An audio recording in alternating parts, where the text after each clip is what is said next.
He could identify 200 species of fish just by their silhouette. 7 years at the plant in Seattle, 3 trips to Hokkaido. And now he lies on the wet planks of the pier, in a body that isn't his own, beneath 2 suns, and doesn't know a single shadow that moves in this gray water. But he knows one thing: water is water, salt is salt, and hunger is always hunger. Daniel sits down and nearly falls back. His head is spinning. The world is swaying like a deck in a storm. A stench hits his nose. Rotting seaweed, wet wood, old fish. He looks at his hands and doesn't recognize them. Thin wrists, broken nails, a callus from a quill on his index finger. This man hasn't fished a single day. Strangers' memories pound in his head. The youngest son of an impoverished merchant family. A lost lawsuit. Exile to the edge of the world. The village of Soraya Kosa. The end of the line. The end of everything. He stands up. His legs are shaking. This body hasn't eaten in a week, maybe 2. A dozen houses. Roofs made of dried seaweed. Boats lie upside down, half of them with holes. People stand at a distance and watch. They don't approach. They don't help. They look at him the way one looks at a dead fish washed up on the shore. Daniel doesn't blame them. He unfolds the rag. The bread is so stale you could sharpen a knife on it. He crumbles the crumb between his fingers, threads it onto a rough, forged hook, and casts the line into the gray water. The wind carried an unfamiliar scent from the sea. Sweetish, thicker than seaweed after a storm. He'll remember it. He'll figure it out later. The line tugs. Daniel sets the hook gently. The rod bends.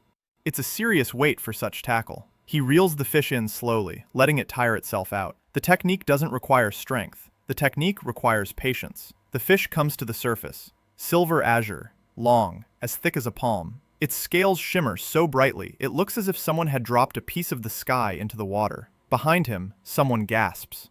The old man stands 3 paces away, gray-haired, bow-legged. His face is like the bark of an old tree, the hands of a man who has been hauling nets for half a century. He says, "This can't be. Bluefish don't swim near the shore. They don't bite on breadcrumbs. They don't bite from the pier. They haven't been caught at all for 3 years now. And yet, here it is, thrashing against the planks." The old man raises his hand to stun the fish against the pier. That's how they always do it here. Daniel grabs his wrist, gently but firmly. No one in Grey Spit has ever grabbed Jonah by the hand, much less in exile. Daniel apologizes. He says he wants to show him something. He pulls a thin metal spike from the fishing rod, sharp, long, a remnant of the former owner's life, a hairpin or a writing stylus. It doesn't matter. The thickness is perfect. He finds a spot at the base of the fish's skull. One movement, the spike goes in cleanly. The fish freezes instantly. No spasms, no convulsions. Ikedzime. 8 seconds. Jan watches without blinking. 5 others are already standing behind him. 8.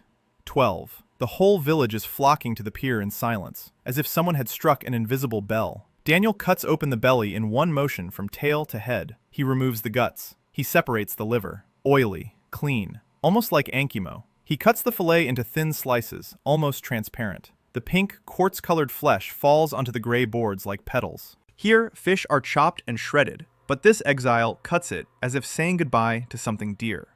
He places the first slice on his palm and holds it out to Jan. The old man looks at him as if he were mad.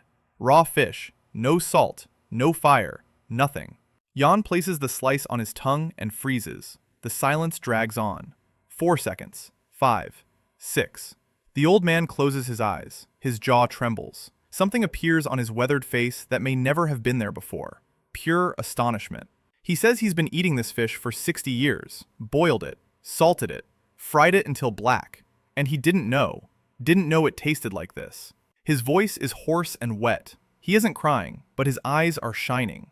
Daniel nods. He says he'll teach them how to catch it and cook it so that it's always like this.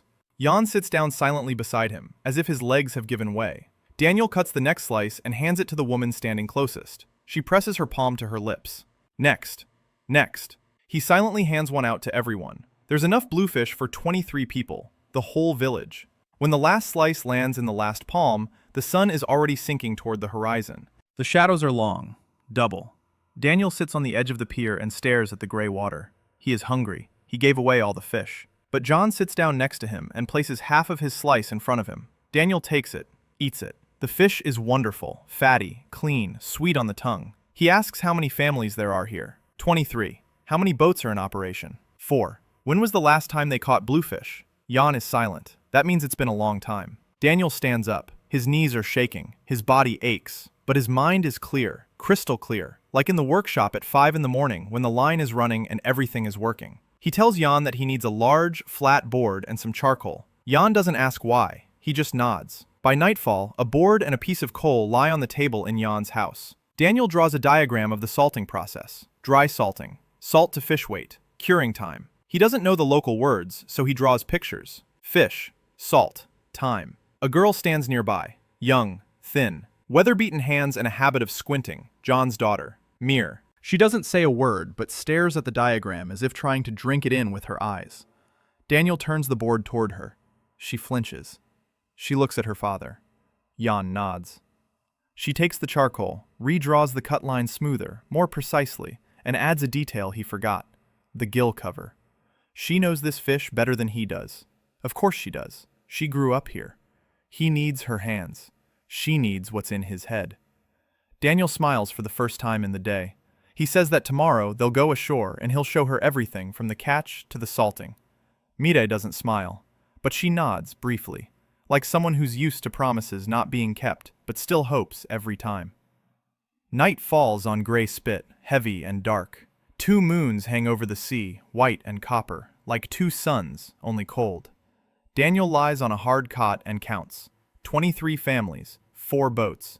The fish have left the shores. Winter in 3 months. If he doesn't stock up before the cold sets in, people will start dying. He closes his eyes. Behind the wall, the sea roars, heavy and dark. In the depths, shadows he doesn't know move about. But he'll learn. He has no choice. The morning began with the cry of seagulls and the smell of rotting fish. Daniel opened his eyes, and for a few seconds couldn't figure out where he was. A ceiling of dark wood. Walls of stone plastered with clay. 2 suns beat through a crack in the shutter. Not Seattle, not the workshop, not the hospital. Gray spit. He sat up. His body ached even more than yesterday. His muscles were stiff from the hard cot. His knees cracked, his stomach clenched with hunger. A small piece of azure fish yesterday was all he'd eaten in 2 days. Maybe 3. Other people's memories were getting mixed up. He stepped out of the house. Jan was already standing in the doorway. The old man held out a bowl to him. Porridge made of seaweed and some kind of fine grain. Gray, tasteless. Daniel ate every last bit. Then he licked the bowl clean. Jan watched him in silence. There was no pity in his gaze. Pity had long since vanished from Greystrand. There was something else. Cautious interest. Like a fisherman who sees an unfamiliar current and doesn't yet know if it's for good or ill. Daniel thanked him for the food. He asked where the village dumped its fish guts. Jan pointed to the end of the pier. There on the rocks lay a pile of fish waste. Heads, spines, livers, guts, all mixed together, rotting in the sun. Seagulls fighting over scraps. Daniel walked over to the pile, crouched down, sifted through it with his hands, sniffed. He examined them. People were watching. Again. An exile rummaging through fish guts at dawn. Someone snorted. Someone tapped their temple with a finger. Daniel paid no attention. He was searching, and he found it. Among the scraps lay the heads of bluefish, 4 of them, thrown out yesterday or the day before, already spoiled, but not beyond hope. And then there were the livers, 3 pieces of dark, oily liver, thrown out because no one here eats fish liver. It's believed to give you a stomachache. Daniel gathered everything into a stranger's bucket he found right there. He carried it over to Jonah's house. Meyer stood at the door, squinting at him. He asked her for a knife, any knife. She brought one, short, dull, rusty along the edge. Daniel examined it and sighed. It'll do, but the first thing you need to do in this world is find a decent knife. He started working on the heads. He cut off the cheeks. The meat on the azure fish's cheeks turned out exactly as he'd expected. Firm, fatty, with a beautiful texture. It's the tastiest part of the fish, and here they threw it away like trash. Then he turned to the liver. He rinsed it in seawater. He sniffed every piece. He set one aside. It had gone bad too much. The other 2 were on the verge, but still usable. This is where his territory began. Not magic, not strength, not swords or spells. The knowledge of where the line lies between fresh and dangerous, between delicious and poisonous, between food and poison. He could sense that line with his nose better than any instrument. 7 years of training. He asked Meyer to start a fire. She lit it without asking, quickly, skillfully. He placed a flat stone on the coals, waited for it to heat up, placed the azure fish fillets on the hot stone. Sizzling. The smell. The fat began to render and sizzled on the stone. Daniel flipped them after a minute. Exactly a minute. He counted in his head. No watch, no timer. He just counted. Just like he'd counted 1,000 times on the line. When the cheeks were ready, he transferred them to a clean leaf from some local plant. Wide, thick, like a banana leaf. He placed the liver next to it. He didn't fry the liver. He quickly doused it with boiling water from Jan's kettle. 3 seconds. Took it out. Sliced it thinly. It turned out something like ankimo. Not perfect. No ponzu. No daikon. Without all the things that make a dish complete. But the base was right. He called for Jan. The old man approached. He looked at what was lying on the sheet. He said it was awful. He said they don't eat offal. Daniel replied that it wasn't offal. It was breakfast. And he placed a piece of cheek in Jan's hand. Jan ate it. Chewed slowly. Stopped. Looked at Daniel. The same expression appeared in his eyes as yesterday on the pier. Only stronger. Because yesterday it was a bluefish. A rare one. A beautiful one. An expensive fish. And today, what he had just eaten was trash. Waste. The kind that gets thrown overboard to feed the seagulls. And that trash tasted better than any fish Jan had eaten in the last year. Daniel let him try the liver. Jan tasted it, froze, chewed it, swallowed it, said one word, like. Daniel replied that it wasn't about the fish. It was about what they did to it after catching it. Every action matters. How to kill it, how to gut it, how to store it, how to cook it, how to serve it. Every step either preserves the flavor or kills it. Here, they kill the flavor at the very first step. They slam the fish against the boat's side. The meat turns sour from the stress. Then they toss it into a pile in the heat. Decay sets in. Then they salt it with coarse salt without restraint. They destroy the texture. Then they fry it until it's charred. They ruin everything else. In the end, what ends up in your mouth isn't fish. It's a shadow of fish. Jan listened. Mir stood nearby and listened too. Her eyes were wide open. Daniel asked Jan how much fish the village throws back into the sea each day. Jan thought for a moment. He replied that about a third of the catch goes back into the sea dead. Bycatch, small fry, substandard. Another quarter spoils before they have time to salt it. Daniel nodded. He had expected something like that. More than half of the catch is lost. In a world where people are starving, he told Jan that he needed to see the whole process. From the boat's departure to the salting, everything from start to finish. Jan replied that the boats set out at dawn. He could take him along tomorrow. Daniel agreed. Then he asked something else. He asked if there was a blacksmith in the village. Jan grinned. He said there was Bran. But Bran wasn't a blacksmith. Bran repaired anchors and shoed donkeys. Daniel said Bran would do. He needed a knife. Thin, long, flexible. Made of the best steel Bran could get his hands on. Jan looked at him doubtfully. Good steel costs money. An exile has no money. Neither does the village. Daniel replied that he'd pay with fish. He'd teach Bran how to cook cheeks. 1 serving a day for a month in exchange for the knife. Jan snorted. Then he laughed. For the first time ever. He said that Bran loved to eat more than he loved to forge, and that the deal was as good as done. Daniel nodded and allowed himself a second smile in 2 days. He spent the rest of the morning on the shore. He walked along the water's edge. He looked at the rocks, at the sand, at the tide line.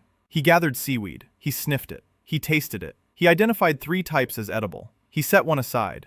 Dark, thick, with a sharp iodine-like smell. It looked like kombu. If this was the equivalent of kombu, then he had just found the base for broth. For dashi. For everything. Mire followed him at a distance of 10 paces, not hiding, but not approaching either. She watched.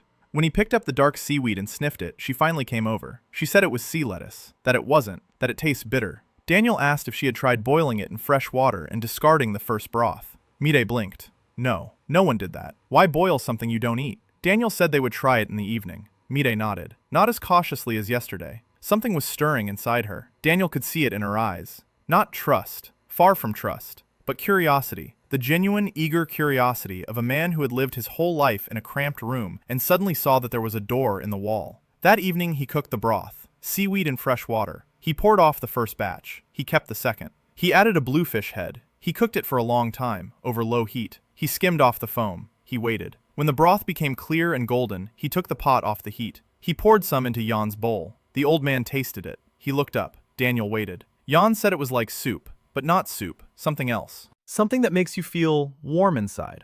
Warm and calm. Like when his mother tucked him in with a blanket as a child. Daniel nodded. That's exactly what a good broth should do. Meyer was next to try it. She didn't say anything, but she took a second bowl. Neighbors came to Jan's house. 5 families, then 3 more. The smell of the broth spread through the village like a signal. There wasn't enough broth. Daniel made a second pot, from the same scraps, from what had been lying on the rocks that morning, feeding the seagulls. People ate in silence. Some fell silent after the first spoonful, too. Daniel counted the bowls. He counted the people. He counted in his head. If he collected the scraps properly every day, if he cooked broth every day, it wouldn't solve the problem of hunger, but it would buy him time, give him days, maybe weeks. And during those weeks, he would take the next step. At night, he lay on the cot again and stared at the ceiling. Meyer sat by the fire and traced his salting diagram onto a piece of leather, neatly, precisely, from memory. She had memorized everything on the first try. Daniel watched her and thought that in another world, this girl would be an engineer, or a scientist, or a chef with a Michelin star. And here she was, cleaning fish for pennies and squinting at a horizon she would never see up close. He closed his eyes. Tomorrow, the boat. Tomorrow he would see how they fished here, and tomorrow he would start changing everything. Jan's boat was called Lame Nellie. It was an old, flat-bottomed with a single sail and 2 oars. The sides were cracked and dry. The bottom was caulked with resin and rags. It was leaking, slowly but steadily. Meyer scooped out the water with a bucket every 10 minutes. Daniel began to feel sick as soon as they went past the surf line. The exile's body couldn't handle the rocking. His stomach clenched. His head spun. He sat at the stern, holding onto the side, trying not to make a fool of himself. It wasn't going well. Jan rowed and didn't look at him. Meyer scooped and didn't look either, for which he was grateful to them. There was one other person in the boat with them, a young guy named Tarek, broad-shouldered, tanned, with a hostile look beneath his eyebrows. Tarek made no secret of the fact that he considered Daniel's presence on the boat a waste of space. He said so outright, said the boat was small, that there was room for a fisherman, not an exile, that the outcast should sit on the pier and slice his fish into little pieces. Jan told him to shut up. Tarek shut up, but the look remained. They reached the shallows an hour later. Daniel had been watching the whole time, watching the water, the color, the currents, the way the waves moved over the shallows, at the birds, at where they circled and where they didn't. A professional habit. He'd never fished at the plant, but he'd watched thousands of hours of video, read reports, knew the theory of fishing better than many fishermen. The thing is, that theory was for a different world, different fish, different currents, different rules. But the principles are the same. Fish follow the food. Food follows the current. The current depends on the bottom relief, and the water temperature, and the wind, and the moon. There are 2 moons here. That means the tides are different, stronger, more complex. They had to take that into account. John cast the net, an old one, made of hemp, with large mesh. They waited. Daniel looked over the side. The water here was lighter than at the pier. The sandy bottom was visible. He saw shadows, small schools of something silvery, and something large, slow, right at the bottom. A dark spot the size of their boat. He asked John what was down there. John glanced over the side, said it was a bottom dweller. Harmless, doesn't eat fish, eats silt, useless. Daniel remembered. He'd come back to that later. They hauled in the net 20 minutes later. Daniel watched intently. There it was. Everything he'd been afraid to see. The catch was pitiful. A dozen small fish he didn't recognize. 3 larger ones. And a pile of bycatch. Crabs, shells, small fry, seaweed. Tarek began sorting. He tossed the larger fish into the bucket. He flung the small fry back overboard. Half of the small fry were already dead, suffocated in the net. He tossed the crabs overboard too. The shells as well. Anything that wasn't a fish went back into the water. Daniel watched this, and it took a great deal of effort for him to remain silent. But he remained silent. For now. Then Tarek took a large fish from the bucket and slammed it against the side of the boat. Once. Twice. 3. The fish went still. He tossed it back into the bucket. Next one. A blow. A blow. The bucket. Daniel could see how the flesh of the fish they'd just killed from the stress was already starting to spoil. Lactic acid, adrenaline, micro tears in the muscle tissue. In 2 hours, this fish would start to smell. In 4 hours, it would only be good for salting. In 6, it would be trash. And it was an hour's trip to shore, plus unloading time, plus salting time.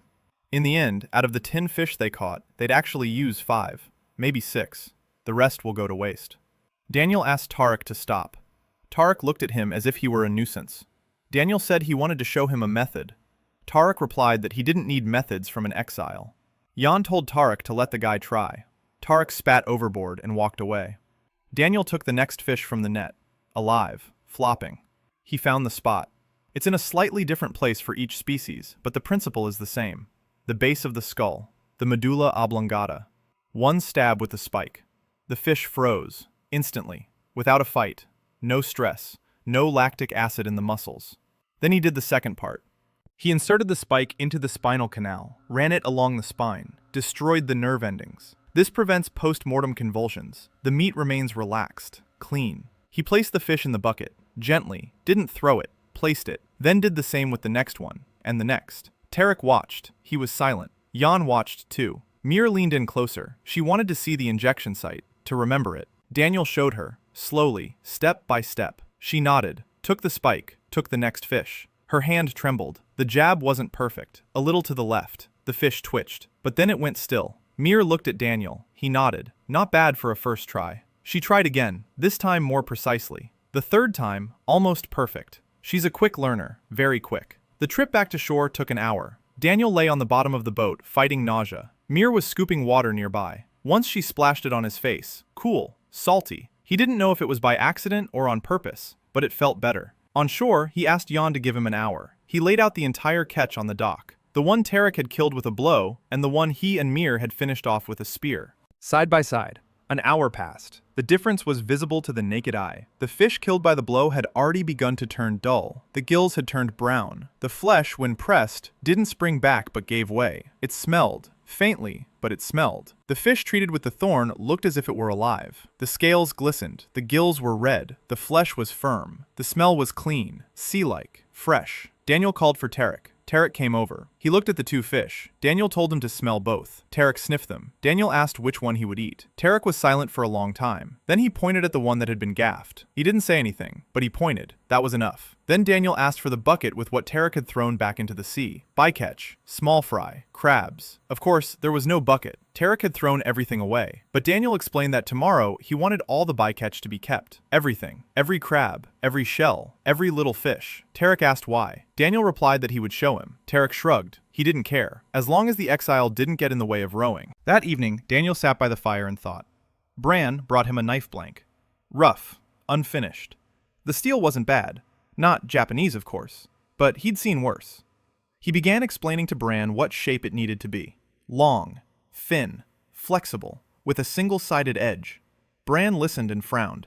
He said a knife like that would break. That a knife had to be thick and heavy, like an axe, only small. Daniel smiled. He said this knife wasn't for chopping. This knife was for separating meat from bone so thinly that you could see light through the slice. Bran tapped his temple with a finger. But he accepted the order. The azure-eyed woman's cheeks convinced him better than any words. That night, Daniel couldn't sleep. He went out to the pier. He sat on the edge, dangled his legs.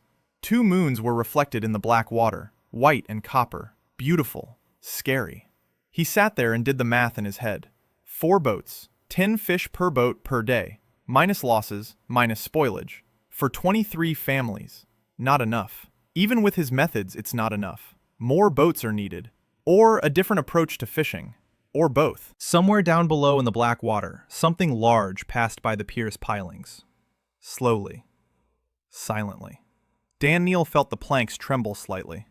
He looked down. He saw only a shadow. A huge one. Then nothing. Goosebumps covered his back. This world was alien. Beautiful and alien. And he sat on its very edge with empty hands and a foreign body and a head full of knowledge that no one here understands. But he had already understood one thing, that the people here were hungry, that the sea here was dying, and that he had maybe 3 months to do the impossible. He stood up, went to sleep. Tomorrow would be a long day. On the 4th day, Tarek brought the catch. 2 buckets. He tossed them at the threshold of Jan's house, grumbled that here was the trash, as requested. Left. Daniel carried the buckets out into the light and began sorting through them. Crabs. Small ones, about the size of a fist. Thin shells. Not much meat. No wonder they're thrown away. Shellfish. Bivalves. Look like mussels, but bigger and with a rough surface. Small fish. 3 kinds. He'd already seen one yesterday. Silvery. Bony. Useless for eating.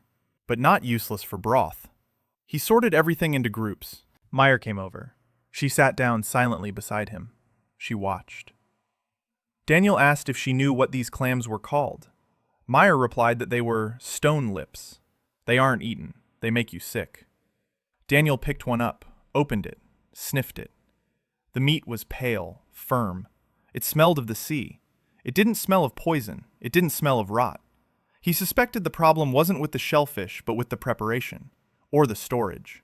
If you eat them raw after they've been sitting in the heat for half a day, of course it'll make you sick. Any bivalves in the heat become dangerous after a couple of hours. He told Meyer that he needed cold water, the coldest he could find. Meyer led him to a stream behind the village, an icy stream, gushing from the rock. It felt like 6 or 7 degrees to the touch. Perfect. Daniel lowered the bucket of clams into the stream. He secured it with rocks so it wouldn't float away. He said they'd be back in 3 hours. Meyer asked why they had to wait. Daniel explained. Bivalves filter water.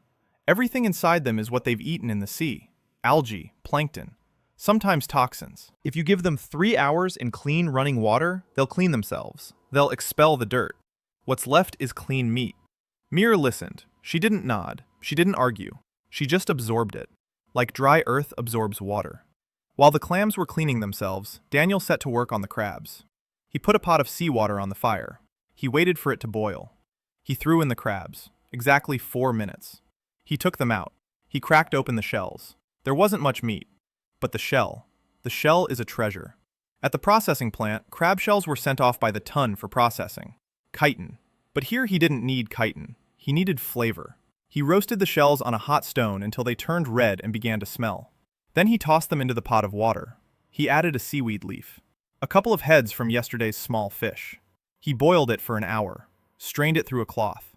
The result was broth. Rich. Dark. With a scent that made John come out of the house to take a whiff. Daniel let him taste it. John tasted it.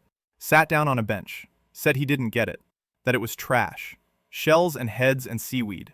Where did that flavor come from in trash? Daniel replied that trash is a concept that exists only in the mind. Any part of a fish or a crab or a shell is material. The only question is what to do with it. 3 hours later, he pulled the shells out of the stream. He opened one. The meat had become lighter, cleaner, without sand, no taste of mud. He tossed the clams into the crab broth. A minute, no more. He took them out, arranged them in bowls, poured the broth on top. He called Mir. She tasted it. She froze. She looked at the clam in the bowl as if it were someone else's, as if these weren't the stone-like lips. Not those very clams that make you sick. Something else. Something unfamiliar and warm and delicious. She said one word. More. Daniel poured her some more. That evening, he gathered the village council. Council is a bit of an exaggeration. John, Bran the blacksmith, old Hilda, who was considered something of an elder, Tarek, because he was the best young fisherman, and 3 others whose names Daniel hadn't yet memorized. 8 people sat around the fire and looked at him. Daniel spoke, slowly, in simple words. He said that the village was losing more than half of what it caught. He said that the fish they sold to buyers for pennies was worth 3 times as much if processed properly. He said that everything they threw overboard was food. Crabs, shellfish, small fry, heads, offal. All of this could be used to make broths, appetizers, and preserves. He said winter would be here in 3 months, and if they worked the old ways, by midwinter, they'll start burying people.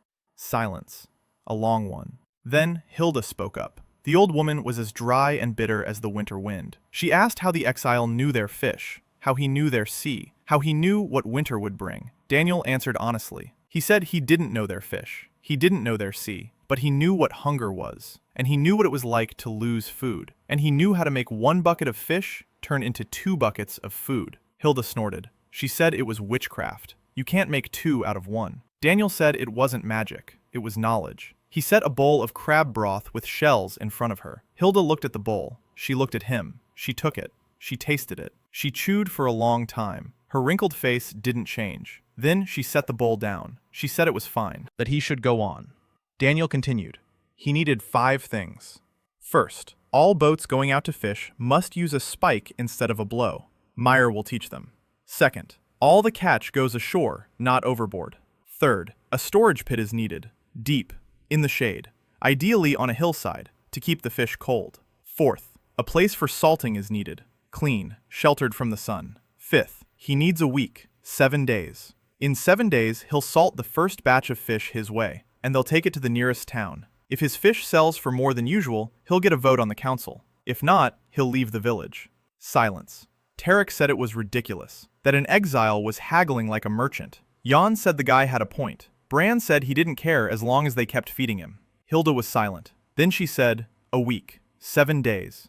Fine. If he's lying, let him get lost. If not, she's ready to listen. Daniel nodded. 7 days. He stood up. His legs were shaking. His body was still weak and capricious, but his hands wouldn't let him down. His hands remember. The next 3 days were like hell. Daniel got up before dawn. He went to the shore. He gathered seaweed. He gathered the catch. He sorted it. He sorted it. He sniffed it. He tasted it. He mapped it out in his head. What species are found here? Which ones are edible? Which ones are poisonous? On the second day, he got food poisoning. He tasted the liver of a small striped fish, and an hour later he was being turned inside out behind Jan's house. Mir held him by the shoulders. Then she brought him water. Then she said the striped fish was poisonous and that everyone knew it. Daniel lay on the ground, coughing, and thought, this is it. This is the gap in his knowledge. He knew 200 species of fish, but not these species, not this world. Here, his nose, tongue, and memory were uncalibrated instruments. He would have to recalibrate them, through his mistakes, like today.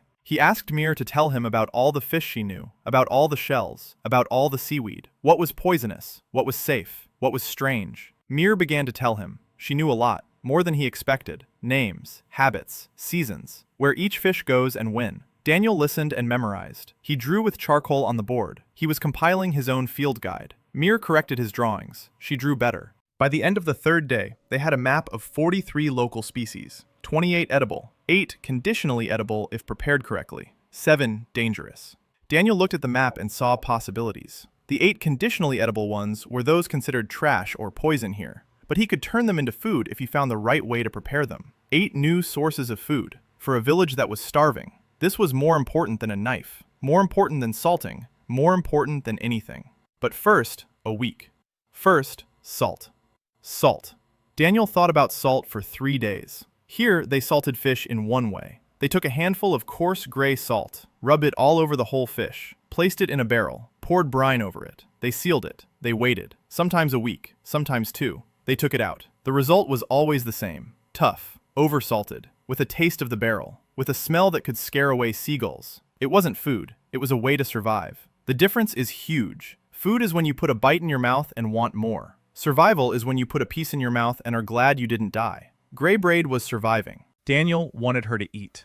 On the 4th day, Bran brought a knife. Rough. But the shape was right. Long, thin, single-edged, just as Daniel had asked. The balance wasn't perfect. The steel was uneven, but it worked. Daniel took it in his hand, turned it, looked at the light, ran his finger along the edge. Sharp, very sharp. Bran knew how to sharpen. He closed his eyes and his fingers remembered. Thousands of hours on the line, butchering, slicing, filleting. The hand remembers even when the body is. Muscle memory is different, but the principle, the angle, the pressure, the speed, it's in the head. He opened his eyes, told Bran the knife was good. Bran grumbled that of course it was good. He may repair anchors, but he knows how to forge. Then he asked where his cheeks were. Daniel smiled and promised a double portion. On the morning of the 5th day, the main experiment began. Daniel asked Meyer to bring all the catch from the last 2 days. 4 boats were working according to his method. A spike instead of a blow. The catch brought ashore. Fish in the shade, not in the sun. They ended up with 32 fish. Different species, but all processed correctly. Fresh, clean, firm. He divided them into 3 groups. The first group, 12 fish, dry curing. He weighed the fish by eye. 7 years of practice. A margin of error no greater than 10%. He measured out the salt. 3 parts salt to 100 parts fish. Not a handful per fish like they do here. Precise proportions. Fine salt. He asked Mire to grind the coarse salt with stones. She ground it for 2 hours, without complaint.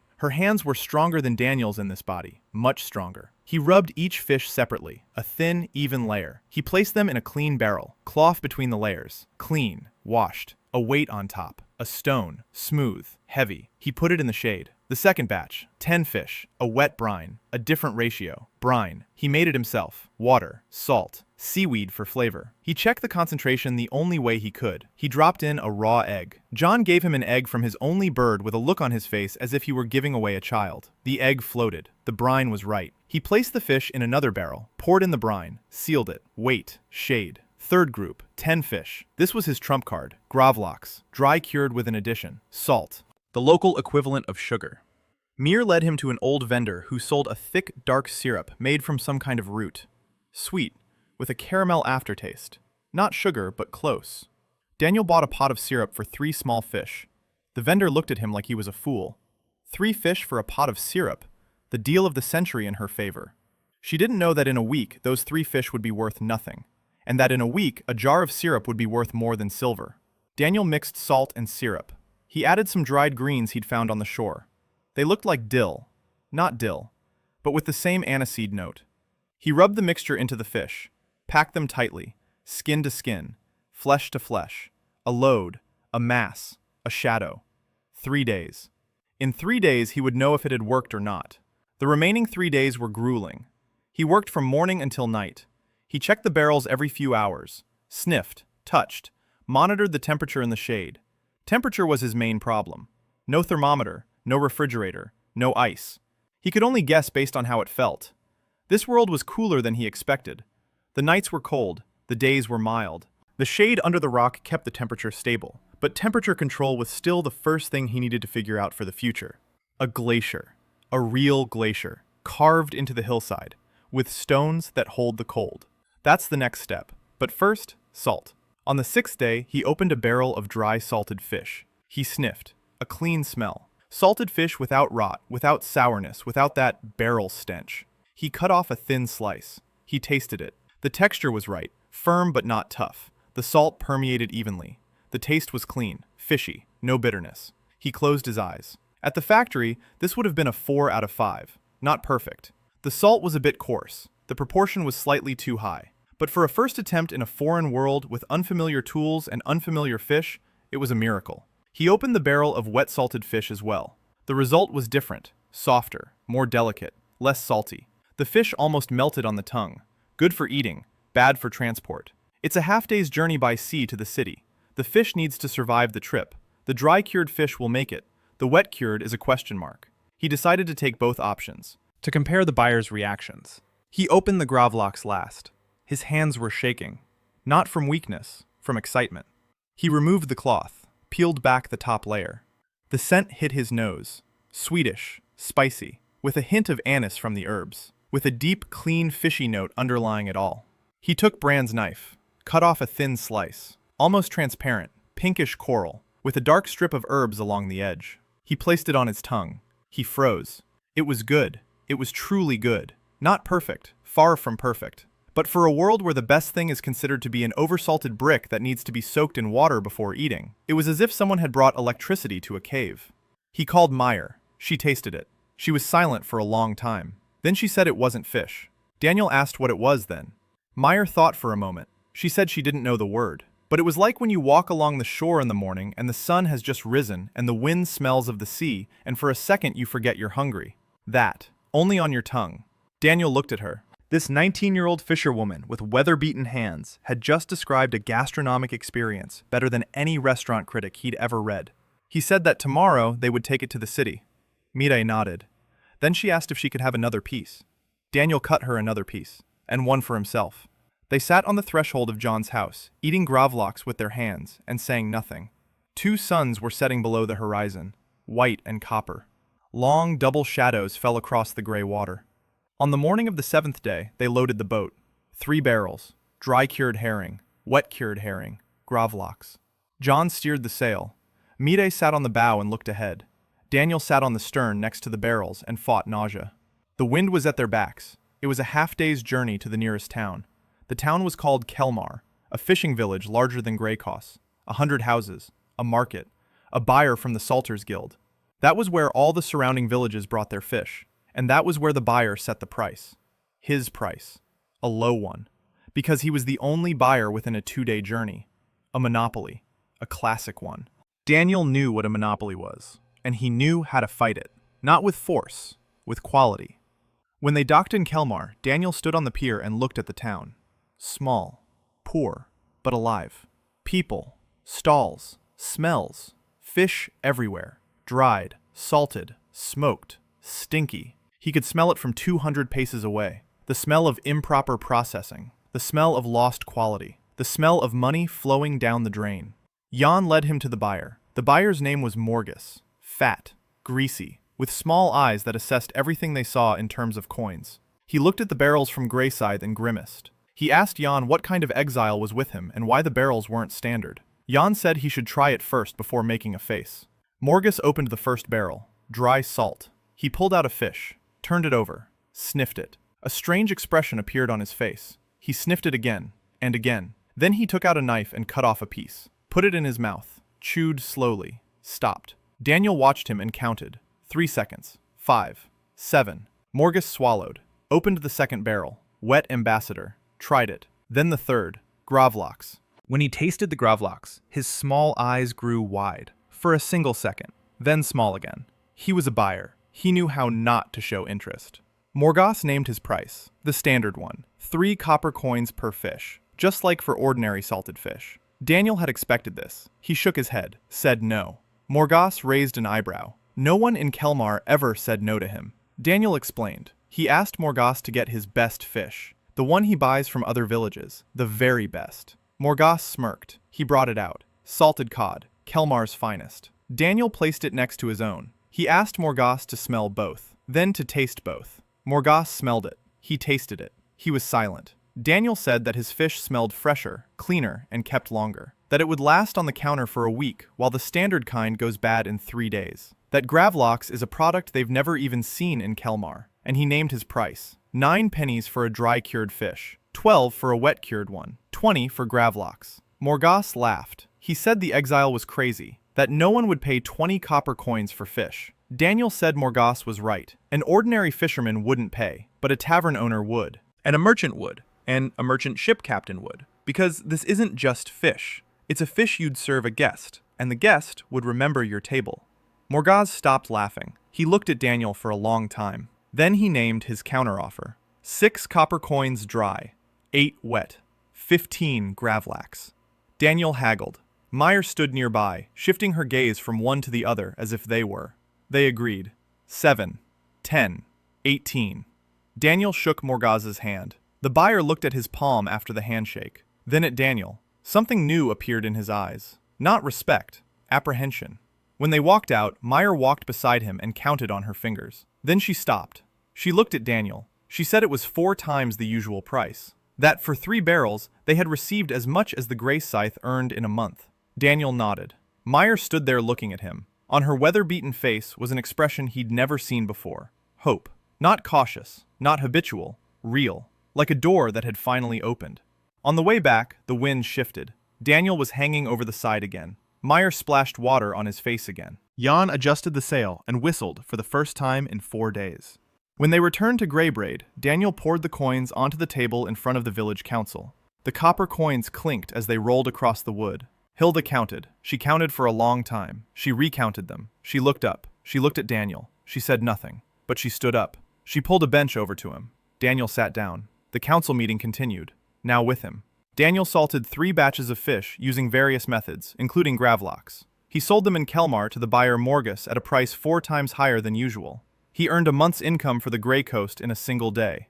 He gained the right to vote on the village council. Hilda accepted him. The next morning after returning from Kelmar, Daniel woke up with a pain in his back.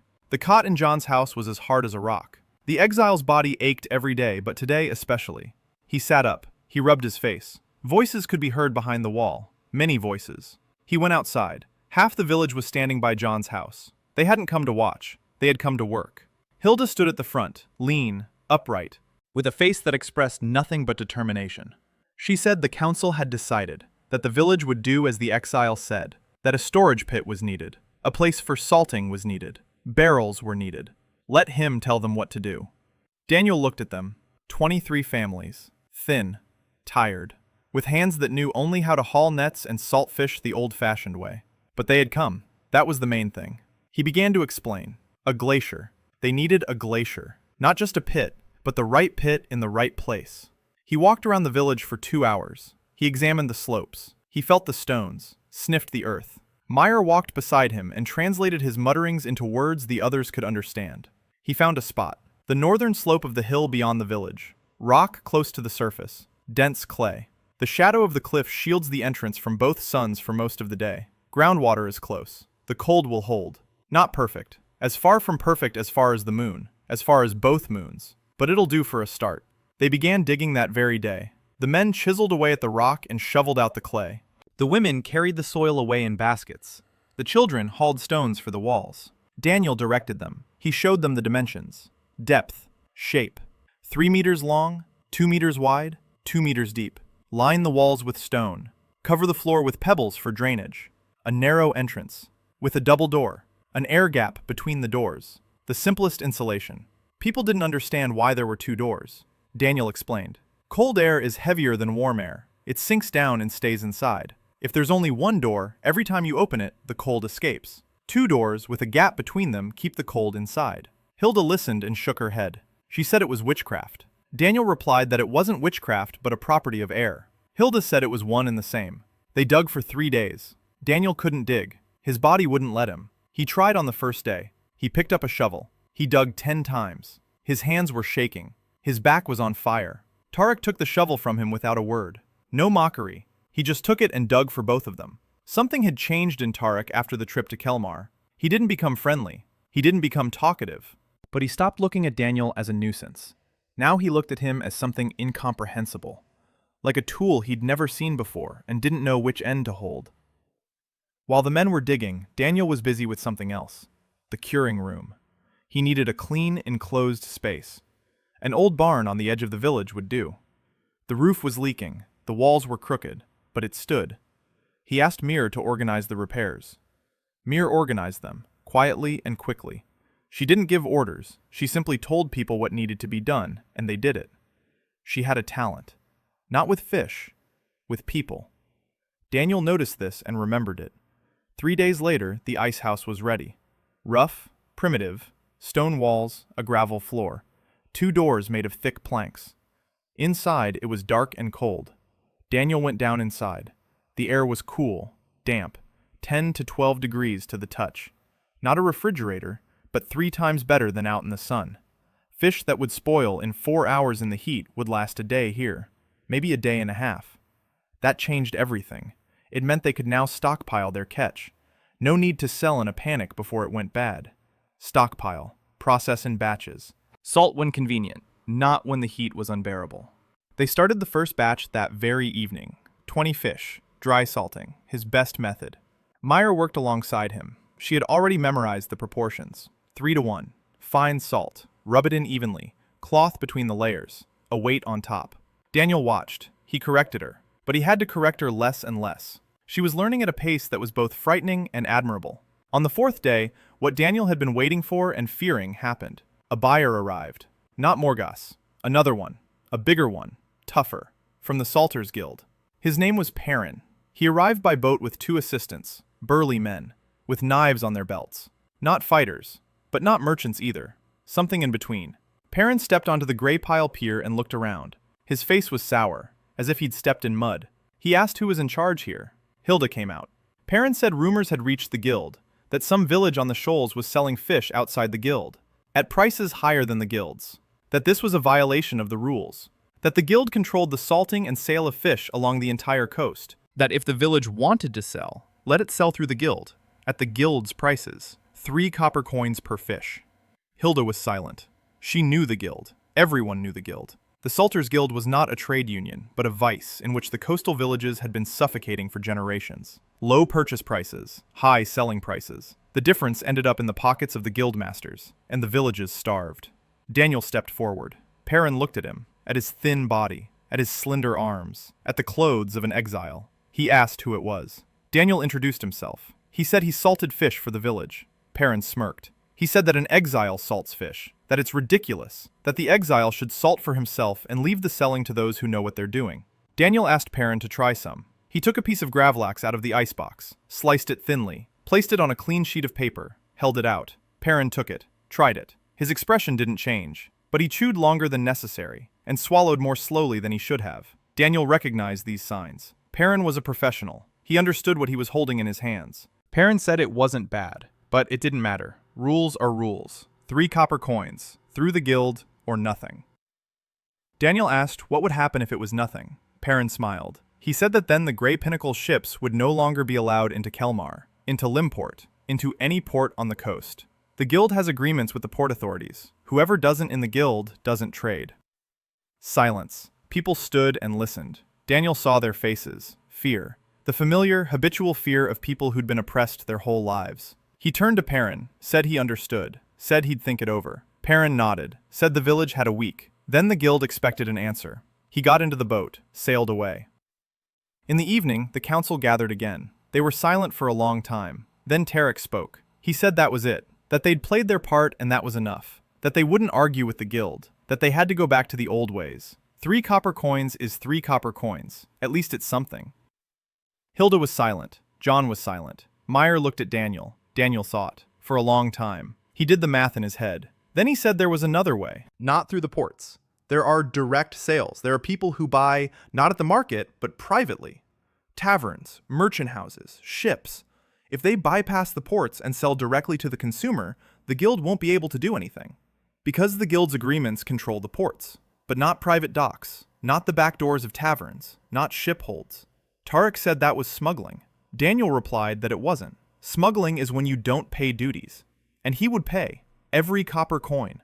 He simply wouldn't pay the guild for the right to sell what he caught himself. Hilda looked up. She looked at him. She said the guy was either very smart or very stupid, and that she hadn't figured out which yet. Daniel said he hadn't figured it out either, but that they had no choice. 3 pennies a fish meant starvation by spring. 18 for grovlocks meant life. He chose life. The council was silent. Then John stood up. He said he was with them. Tarek gritted his teeth, but he nodded. Hilda was the last to stand up. She said, "Fine, fine. But if the guild comes back not with a merchant but with thugs, let the exile not hide behind others' backs." Daniel replied that he wouldn't hide, but he wouldn't fight either. He had something better than his fists. Hilda asked what. Daniel replied, "Dinner." The first month was drawing to a close. Daniel counted the days by the notches on the doorframe. 26. 26 days in a strange world. His body had grown a little sturdier, not stronger, but more resilient. He could work 5 hours straight without collapsing. A month ago, he'd collapse every other hour. Food helped. Regular, normal food. Broth every day. Fish twice a day. Cheek meat and offal that used to feed the seagulls. He ate greedily and indiscriminately. His body demanded fuel, and he gave it. Mornings began the same way. Up before dawn, the shore, checking the tide line, gathering seaweed. Then the pier, meeting the boats, inspecting the catch, checking every fish, sniffing it, assessing it. Sort them. For salting, for fresh sale, for broth, for discarding. There was less discarding, much less. When he arrived in Soraya Kosa, the village was losing more than half its catch. Now less than a quarter was lost, and even that quarter didn't go to the seagulls but into the pot. Meyer worked alongside him every day. She had mastered Ikedzime completely. 4 boats now processed the fish with a spike right out at sea. Tarek learned it second, silently, without questions. He just repeated after Meyer until he got it right. The third was a young fisherman named Oline, quiet, diligent, with big hands and a gentle disposition. The fourth was old Grim, Yona's neighbor. He grumbled that it was newfangled nonsense, but he did it, because he saw the difference with his own eyes. Daniel began building the smokehouse. That was the next step. Salting is good, grovlox is wonderful, but smoking is on another level. It's a different game, a different shelf life, a different taste. He drew the blueprints on boards with charcoal. Meyer converted them into carpentry measurements. Brand forged the hinges and brackets. Tarek and Oline hauled stones. The smokehouse, based on his design, had 2 chambers. The first chamber was for the fire. The second was for the fish. Between them was a long stone channel through which the smoke traveled. As the smoke passed through the channel, it cooled. Hot particles settled on the walls. Only cold, clean smoke reached the fish. No soot, no bitterness, no carcinogens. Though he certainly didn't use the word carcinogen. Here, smoking was simple. They hung the fish over the fire. The smoke went straight onto it. Hot, thick, dirty. The fish turned out black on the outside and raw on the inside, bitter from the soot, with a taste of tar. They ate it because they had no choice. They built the smokehouse for a week. Daniel supervised every stone, every joint, the length of the flue, the angle of the slope, the height of the chamber, the width of the exhaust vent. Everything mattered. People grumbled that the exile was obsessed with stones, that it was easier to hang the fish over the fire and not bother with all that. Daniel didn't argue. He knew arguing was pointless. He had to show them. On the 8th day, the smokehouse was ready. Rough, stone, stocky, like a giant's burrow, but functional. Daniel loaded the first batch, 6 dry-salted fish, cured for 3 days, salted to perfection. He hung them on hooks in the chamber. He lit a fire in the first chamber. Firewood, local variety, hard, dense, like beech. The smoke started moving through the flue. Daniel stood by the vent and sniffed. Clean smoke, light, with a woody aroma. No resin, no bitterness. He smiled. It's working. He smoked it for 12 hours, all night. He kept the fire going. He watched the smoke. He added wood. Meyer sat nearby. He told her to go to sleep. She said she didn't want to. They sat by the smokehouse in the light of 2 moons, and Daniel talked.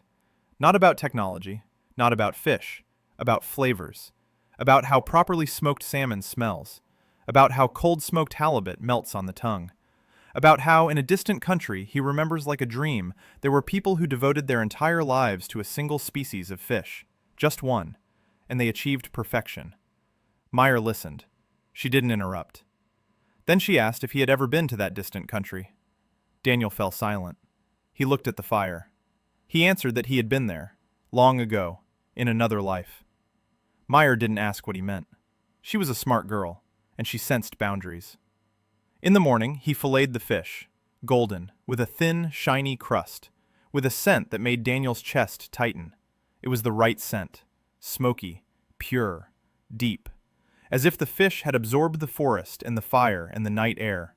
He cut off a piece. The flesh inside was a delicate pink, moist.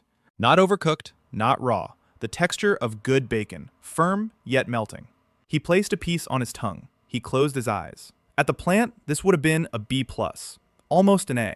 For the first batch in a stone oven in a foreign world without a single utensil, it was incredible. He opened his eyes. Mir was standing nearby, waiting. He let her try it.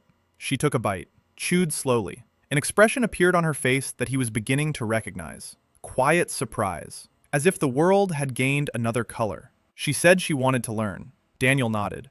He said he would teach her, that she would be the best smoker on the entire coast. Mir looked at him. For the first time in a month, she smiled. She said that gray braid would be enough for her. Daniel shook his head. He said no, it wouldn't be enough. She doesn't know it yet, but it won't be enough. The whole village tried the smoked fish. The reaction was the same. First, disbelief. Then the first bite. Then silence. Then the second bite. Tarek tried it and said nothing. But that evening, he came to Daniel and asked if he could learn to smoke fish too. Daniel replied that he could, and that he was glad. Tarek muttered something indistinct and left. But the next day, he came to the smokehouse at dawn. Now Daniel had a smokehouse, an ice house, a salting house, 4 boats operating according to his method, and 3 apprentices. Meyer, Tarek, Olin. The first batch of smoked fish didn't go to Kelmar. Daniel remembered Perrin's words. The ports are closed. So he needed another route. Jan knew a fisherman from a neighboring village. This fisherman didn't take his fish to Kelmar, but further on, to Limport, a port city, a big one. The guild is strong there, but there are also dozens of taverns, and hundreds of merchants, and there's always a dozen ships in the harbor. Daniel asked Jan to make a deal with the fisherman. He'd take 1 barrel of smoked fish, take it to Limport, sell it to the taverns.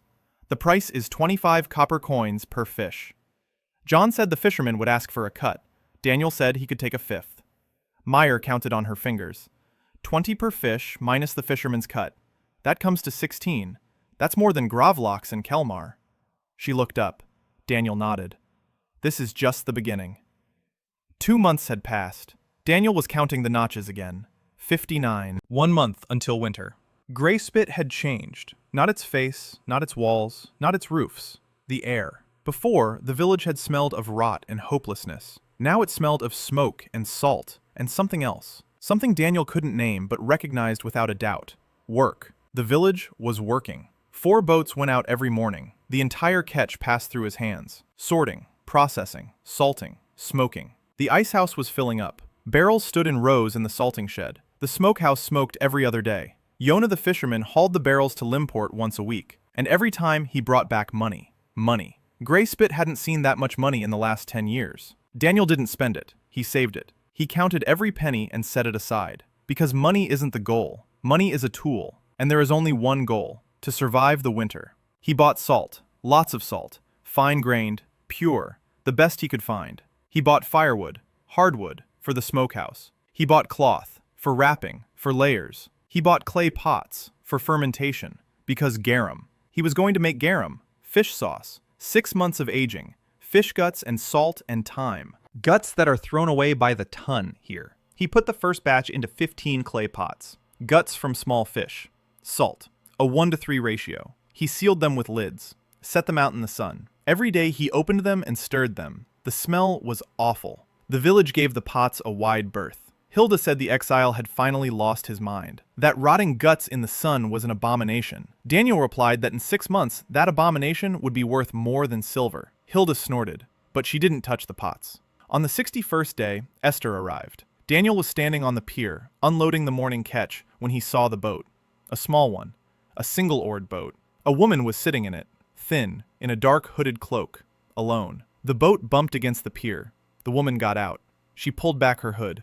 Her face was narrow, pale, dark eyes, dark hair pulled back. Her hands were slender, long fingers. On her right hand was a burn, an old one, scarring over. She looked around the village. She looked at Daniel. She looked at the fish on the dock, and she asked if there was a place here where she could spend the night. Her voice was even, dry. No request, no plea. A person who was used to stating facts rather than asking.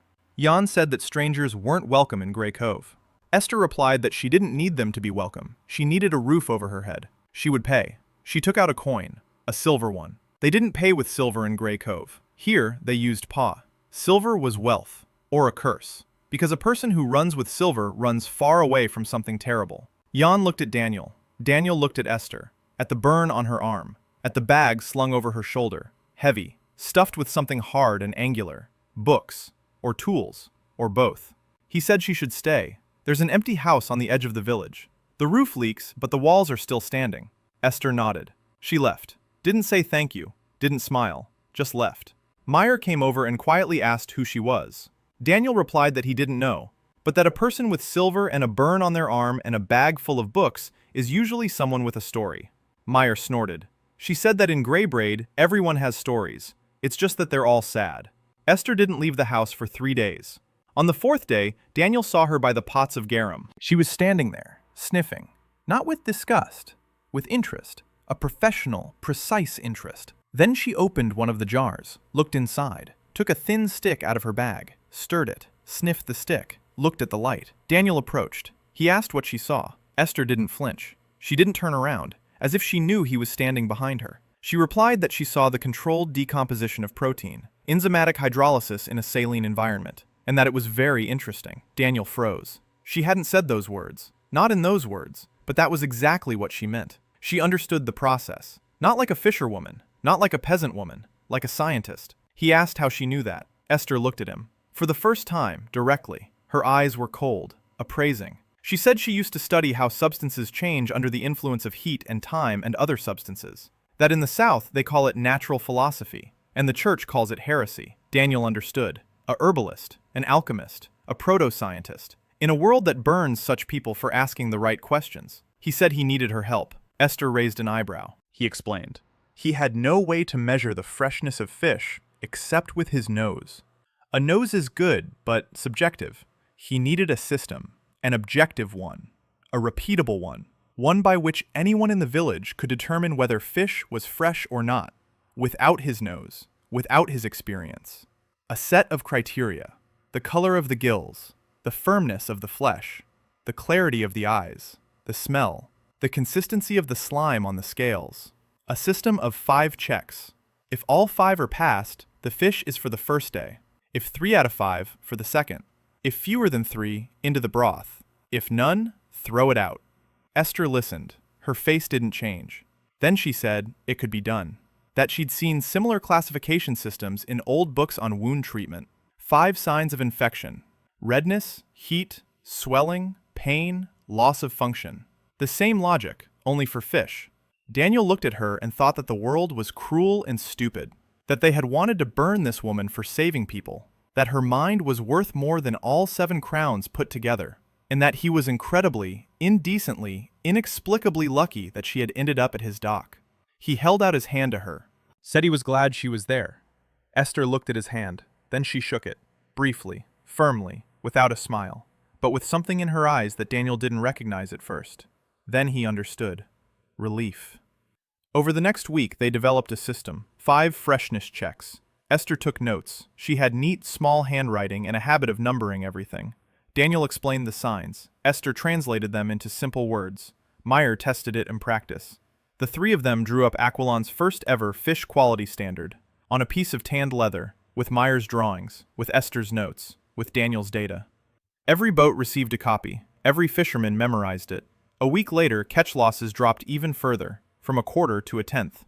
Daniel looked at the numbers and, for the first time in 2 months, felt that maybe they had a chance. Maybe. Winter was 4 weeks away. Winter didn't come gradually. It fell on the gray spit like a stone. In a single day, the sky turned gray and low and never rose again. The temperature plummeted overnight. The wind blew in from the north, icy, biting, with fine, salty grit that stung the face like glass. The sea darkened. The waves grew heavy and angry. The boats stopped going out. Not because they were afraid, because it was pointless. The fish had gone deep. As always in winter, as every year. 3 months of dark water and empty nets. 3 months living off reserves. Daniel stood by the glacier and counted. Barrels of salted fish, 32. Smoked fish, 40 fish. Dried small fry for broth, 3 sacks. Seaweed, 2 sacks. The pots of garum didn't count. They wouldn't be ready until summer. Supplies. He counted, recounted. 23 families, about 80 mouths to feed. 3 months. If they ration strictly, if they make broth every day from bones and heads, if not a single barrel spoils, if nothing goes wrong, then it will be enough, just barely, on the edge, no margin. He closed the ice house, leaned against the door, closed his eyes. Barely enough isn't a plan. Barely enough is a prayer. And he hadn't prayed since his last life. And even then, he hadn't prayed. He opened his eyes. He went to the smokehouse. He needed to smoke another batch while there was still firewood. The first week of winter was quiet, cold, hungry, but not starving. Daniel introduced rations. Each family received a portion from the common supply. Broth in the morning. A piece of salted or smoked fish in the evening. A small piece, the size of a child's palm. People grumbled. They were used to everyone fending for themselves. Daniel explained through Hilda. If everyone fends for themselves, by the end of winter, only those with the most supplies will survive. 3 or 4 families. The rest won't. If we stick together, everyone will survive. But everyone gets little. The choice is simple. Hilda chose for everyone. All or none. The grumbling didn't stop, but they took their rations. In the second week, a child fell ill. A little boy from the Olin family, 3 years old. A cough, a fever, refusing to eat. His mother wept quietly and hopelessly. She had seen this before. Winter fever. Every year, one of the children didn't make it to spring. Daniel wasn't a doctor. He was a technician. But he knew one thing. He knew that a starving body can't fight. That a sick child doesn't need seaweed porridge. He needs protein. He needs fat. He needs warmth from within. He went to Esther. She already knew. She was examining the boy. Her face was composed. Her hands were steady. She said the fever wasn't fatal. If they could bring down the fever, if they fed him, if they didn't let him weaken. She had herbs, fever-reducing ones. She brewed them. She gave the boy a drink. He spit out half of it. She brewed it again, patiently, without irritation. She gave it to him again. The third time, the boy drank it. Daniel brought broth, not the usual kind, a special one, made from the best heads in the ice house, with fatty bluegill liver, with seaweed, thick, rich, hot. He fed the boy with a spoon, in small sips. The boy cried. He didn't want to. He swallowed with great effort. Daniel fed him, patiently, sip by sip. 3 days, 3 nights. Esther brought down the fever with herbs. Daniel fed him broth. Meyer sat next to the boy's mother and held her hand, silently, just held it. On the 4th day, the fever broke. The boy opened his eyes. He asked for food. His mother was crying differently now. Daniel stood by the door and watched Esther. She was gathering her herbs. Her hands weren't shaking. Her face was calm, but there was a wet streak on her cheek. Just one. She wiped it away with the back of her hand, quickly, as if it hadn't been there. Daniel didn't say anything, but that evening he brought a bowl to her door. Broth, that very one, with blue-eyed flounder liver, hot. And next to it a piece of smoked fish, thin, golden, just for her. Esther opened the door, looked at the bowl, looked at him. She said nothing. She took it. She closed the door. Daniel left. The next morning, the bowl was sitting at his door, clean, empty, and next to it, a small bundle of dried herbs, tied with string, with a note, one word, "Thank you." Daniel picked up the herbs, sniffed them. Pungent, bitter, unfamiliar. But something about that scent felt right to him. He went to Esther, asked what kind of herbs they were. Esther replied that it was mountain thyme from the southern islands, that she'd brought the seeds with her, that they grow even in winter if planted in a pot by the fire. Daniel asked what they tasted like with fish. Esther raised an eyebrow. She said she hadn't tried it, that the herbs were for healing, not for eating. Daniel smiled. He said that the line between healing and eating was thinner than she thought. Esther looked at him for 3 seconds. Then she smiled. For the first time, a small, dry smile, like a crack in a wall behind which there is light. The third week of winter, the hardest one. A storm that lasted 5 days. The wind tore off roofs. Waves flooded the pier. One boat was smashed against the rocks. Lame Nellie, Jonah's boat. The old man stood on the shore, looking at the wreckage and saying nothing. That boat had been with him for years. Daniel stood beside him. He didn't touch him. He didn't comfort him. He just stood there. Because sometimes standing by is all you can do. Then he said they would build a new one. John looked at him. He didn't believe him. But he nodded, because over the past 3 months, he had gotten used to the fact that when the exile speaks, he usually follows through. Supplies were dwindling. Daniel cut back on the rations, from a child's palm to 3 fingers worth. The broth grew thinner. People were losing weight. But they held on. No one died. Yet. He'd wake up in the middle of the night and lie in the dark and count. He counted the barrels. He counted the days. He counted his ribs. Somewhere on the edge of his hearing, the winter sea roared, dark, menacing. And somewhere in that roar, it sometimes seemed to him that he heard another sound. Low, deep, as if someone were calling from beneath the water. He chalked it up to hunger and lack of sleep, but the sound wouldn't go away. In the middle of the 4th week, Meyer woke him before dawn. She said there was something on the shore. He went out. The storm had died down. The sea lay gray and still. And on the shore, on the rocks, lay fish. Lots of fish. Not dead. Alive. Washed ashore. A whole school of small, silvery fish that Meyer called fireflies. Thousands of them. They were thrashing about on the rocks and sand. The whole village came running out. They gathered them with their hands, with baskets, with buckets. Even Hilda stood knee-deep in the icy water and grabbed the fish with unyielding fingers. Daniel was in charge. Don't let the fish lie there. Straight into a bucket of seawater. Keep the live ones alive, the dead ones separately. They worked until noon. They gathered so many that the salting house couldn't hold them all. They had to use Brand's barn. Daniel salted non-stop for 12 hours. Meyer was nearby. Tarek was nearby. Allen was nearby. Even Esther came and silently took her place in line. She salted clumsily, slowly, but she salted. By nightfall, everything was packed away. 20 barrels, plus 4 barrels of small fish for broth, plus a bucket of livers for quick salting. Daniel sat down on the floor of the salting room. His hands were shaking from exhaustion. His back wouldn't straighten.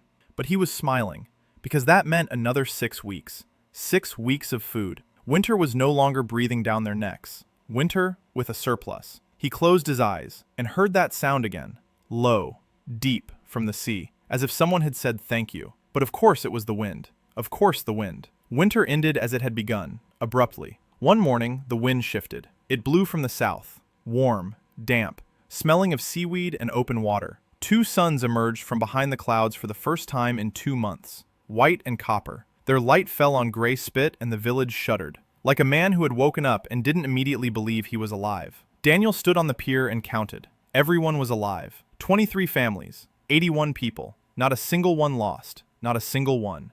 For the first time in 10 years, Soraya Kosa had survived the winter without a single funeral. He stood and looked at the sea. It was growing lighter before his eyes. Gray was turning blue. Cold was turning cool. Somewhere in the depths, shadows began to move. The fish were returning. Jan stood nearby. The old man was silent. He looked at the water. Then he said quietly that in 60 years he couldn't remember a winter without coffins. That every spring someone was missing. A child, an old man, someone. But this spring, everyone was there. Daniel didn't answer. He stood there. He looked at the water. Jan put his hand on Daniel's shoulder. Heavy, rough. A fisherman's hand. He held it there for 3 seconds. Then he took it away. He didn't say anything else. He went to prepare the boat. A new boat. They had been building it for the last 3 weeks of winter. The whole village, based on Daniel's blueprints. Not that he knew how to build boats. He didn't. But he knew how the hull of a refrigerated ship was constructed. The principle of insulation. A double bottom. A storage compartment under the deck. He simplified it to the extreme.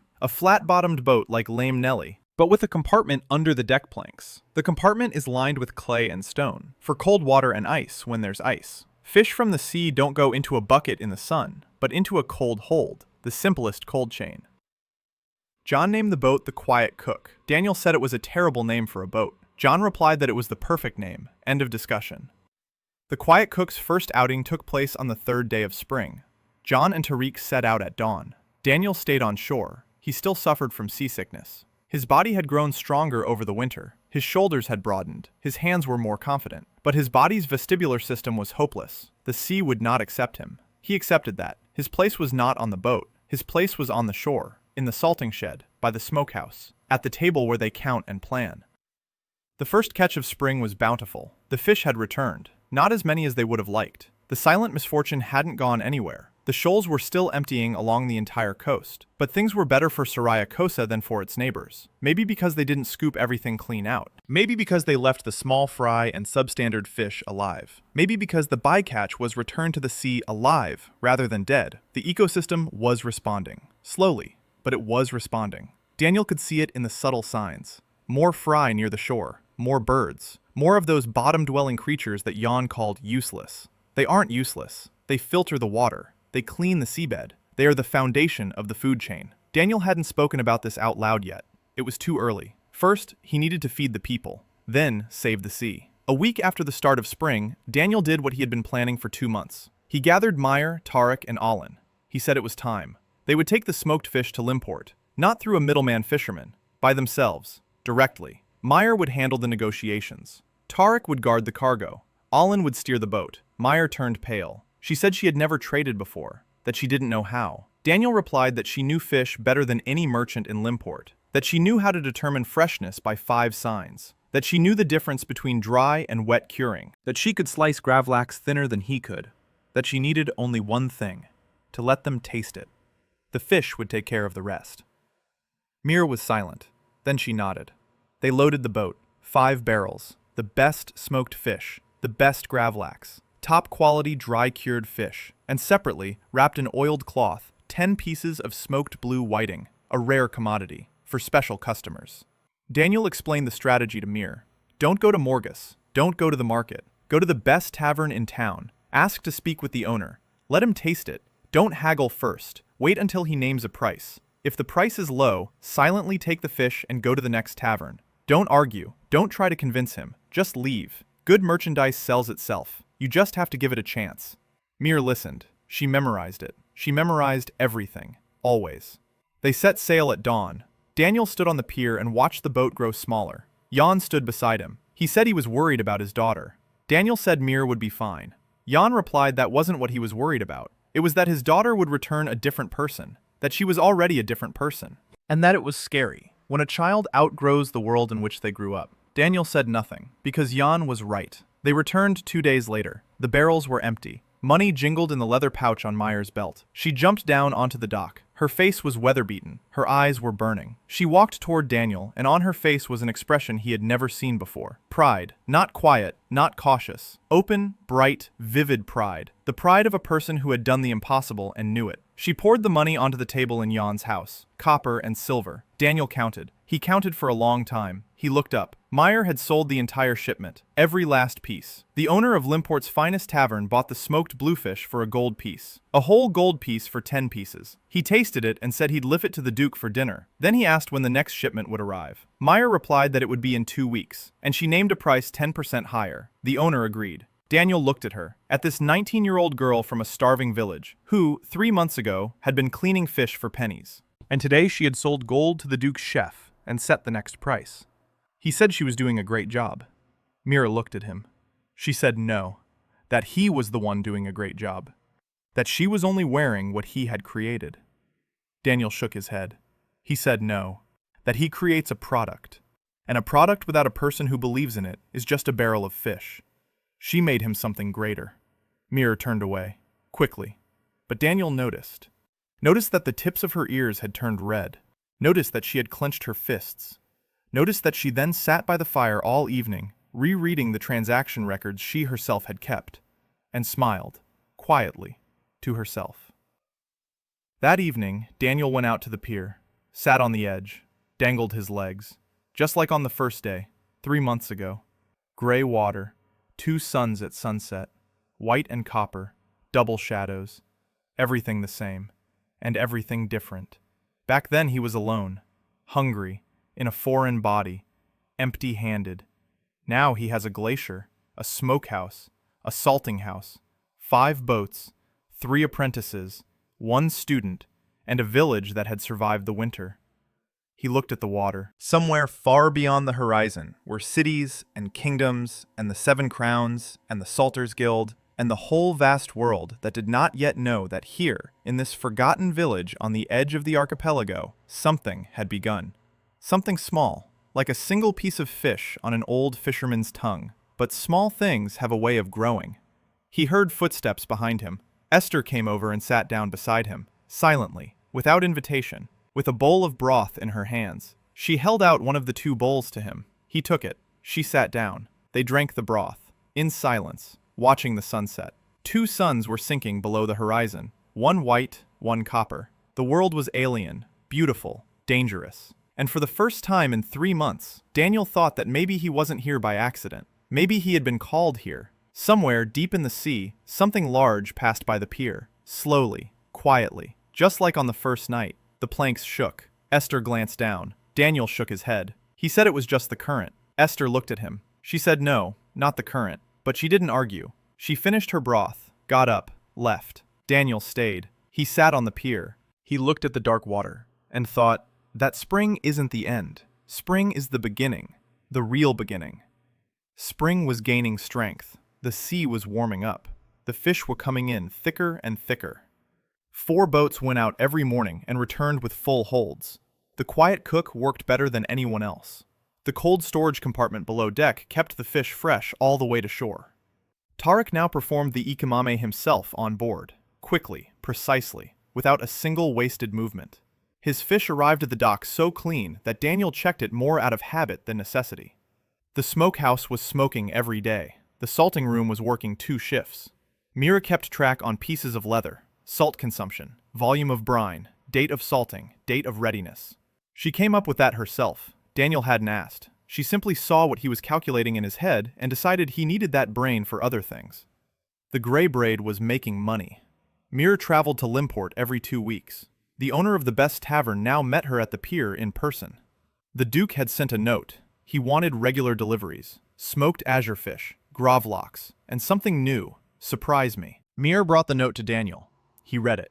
Surprise me. 3 words from a man who eats off golden plates. Daniel thought about it all evening. Then he went to see Esther. She was sitting outside her house, sorting through dried herbs, mountain thyme, sea fennel, something with yellow leaves he didn't recognize. Daniel sat down beside her. He asked if she could make a blend, a fragrant one, for fish, something no one had ever tasted. Esther looked up. That same gleam appeared in her eyes. Professional, precise. The gleam of a person who'd been given a task worthy of her intellect. She asked what flavor he wanted. Daniel described it. Warm, with a hint of bitterness, a citrus note on the finish, like summer on the tongue. Esther nodded. She said she'd give it a try. 2 days later, she brought him 3 small bags, 3 options. Daniel tasted each one with smoked fish. The first was too sharp, the second, too mild, the third. He froze with a piece in his mouth. He closed his eyes. Thyme and something citrusy and a hint of pepper, and beneath it all, a pure smoky note of smoked bluefish. He opened his eyes. He looked at Esther. He said the third one. She nodded, without a smile. But with that expression, he had already learned to read.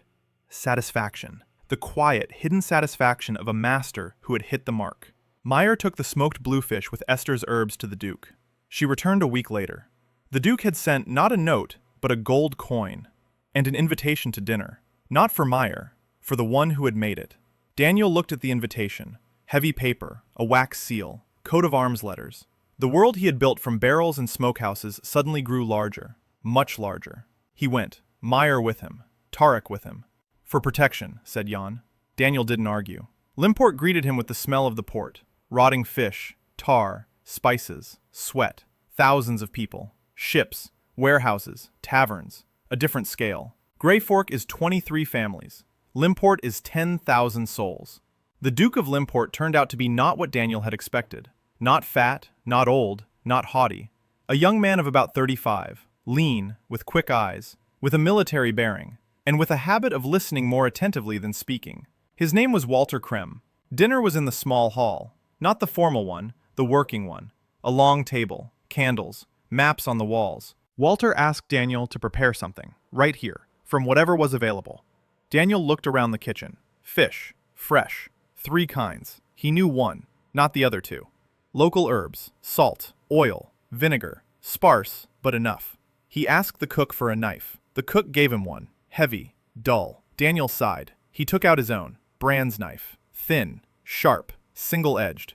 The cook looked at the knife and at his hands and fell silent. Daniel worked for 20 minutes, 3 courses. The first, thin slices of raw fish on a bed of sea lettuce, with a drop of oil, a pinch of salt, a tiny piece of citrus zest he'd found in the cook's pantry. Pure flavor, nothing superfluous. Second course, fish liver blanched in boiling water, 3 seconds, thinly sliced, with vinegar and Esther's herbs. Third course, cheeks, seared on a stone, 1 minute on each side, with sea salt. He served it. Walter ate in silence, slowly, like a man accustomed to evaluating rather than enjoying. He tasted the first course, put down his fork, tasted the second course, put down his fork again. He tasted the third, leaned back, looked at Daniel, asked who he was. Daniel replied that he was a cook, from Greybraid. Walter smirked. He said he'd eaten at royal banquets, eaten in the finest homes of the 3 kingdoms, eaten at the tables of guild masters who boast that their curing process is 300 years old. And not once in his entire life had he eaten fish that was simply fish. Without disguise, without a layer of salt a finger thick, without a charred crust. Just fish. And that it was the best he'd ever tasted. Daniel nodded. He said it was because the fish was fresh, killed properly, prepared properly, served properly. That the whole trick was not to interfere with the fish being fish. Walter looked at him for a long time. Then he offered a contract. Regular shipments, for his household, for his garrison, for his ships. A volume that Greytail couldn't handle. Yet. Daniel said he couldn't handle it yet, but in 6 months he would, if Walter gave him 6 months. Walter asked what he needed. Daniel replied, protection. The Salters Guild was blocking him at the ports. He needed one port, one berth, where the guild couldn't get to him. Walter thought, for a minute, 2. Then he said that the berth in Limport was under the Duke's jurisdiction, not the guild's. That number 7 was free, that he should use it. Daniel stood up. He bowed, not according to local custom, the Japanese way, deeply, with a straight back. Walter raised an eyebrow in surprise, but he nodded in response. On the way back, Mira was silent all day. Then in the evening, when they docked at Grey Cove, she said one thing. She said that he had just acquired the port, that no village on the coast has its own pier in the city, that this changes everything. Daniel replied that yes, it changes everything, and that now the real work begins. For the next 3 months, Daniel slept 4 hours a day. He built. The second smokehouse went up next to the first. The third began a week later. Mir found a carpenter in the neighboring village who agreed to work for a share of the profits. The salting house doubled in size. Bran forged knives. Not just 1, 6, for everyone who worked on the butchering. Not as thin as Daniel's, but based on his drawings. Single-edged. Bran grumbled that they weren't knives but needles, but he forged them. Because every evening he got his portion of cheeks and broth, and one morning he confessed to Daniel that in 20 years of blacksmithing, for the first time, he was making something that didn't make his hands ache, but made them. New people came, first one by one, then in families. The rumor spread along the coast like the smell of a smokehouse on the wind. A village on the shoals. They pay fairly, they feed you, they teach you, they don't beat you, they don't cheat you. The first to arrive were 3 families from a neighboring village, Fisherman. Their bank account had run dry, and the buyer had stopped coming to them. They came on foot, with children, with bundles, hungry. Meyer settled them into empty houses on the outskirts. Daniel put them to work that very day, at the pier, sorting, salting. He explained, he demonstrated, translated. Tarek made sure they worked and didn't loaf around. Within a week, they already knew the 5 freshness checks by heart. Then more came, and more. By the end of the third month, there were no longer 23 families living in Greyspit, but 41. 140 people. Daniel looked at the numbers and realized that growth is good, but growth without a system is chaos. He needed rules, structure. He wrote them down, on pieces of leather in Esther's large handwriting. The rules of Greyspit. Every fisherman uses a spike. Every catch undergoes 5 checks. Every barrel is marked with a date. Every worker receives a share of the sale. Not a fixed wage, a share. Whoever works more gets more, but everyone has a minimum. Food and shelter, always. No strings attached. Hilda read the rules, at length. She reread them. She looked at Daniel. She said these weren't the village's rules. These were the trading house's rules. Daniel nodded. He said she was right, because Greybraid wasn't a village anymore. In the 6th month, the jars of garum were opened. Daniel had been waiting for this day since the first week. 15 jars. 6 months of fermentation. He opened the first one. The smell hit him. Sharp, deep, complex. Like a wave that knocks you off your feet and then lifts you up. A dark liquid, transparent, amber. He strained it through a cloth, poured it into a small bowl, tasted it. Salty, but not just salty. Salty like the sea, with depth. With an aftertaste that goes on and on. Umami. Pure umami. From the guts they feed the seagulls here. He stood holding the bowl, his hands trembling. Not from weakness, from what he'd managed to create. In a foreign world, from a foreign fish. Without a single utensil, without a single familiar ingredient. It worked. Esther tasted it. She stood silently for 10 seconds. Then she said it was poison. Then she said no, that it was the opposite of poison, that she had no word for it. Meyer tried it. She grimaced at the saltiness. Then she asked for more. Then more. Then she asked what it was. Daniel said it was garum, fish sauce. That in a world he remembers like a dream, such sauces are worth more than gold. That a single drop on any dish transforms it, deeper, richer, more alive. He sent the first batch with Meyer to Limport. 10 small sealed bottles.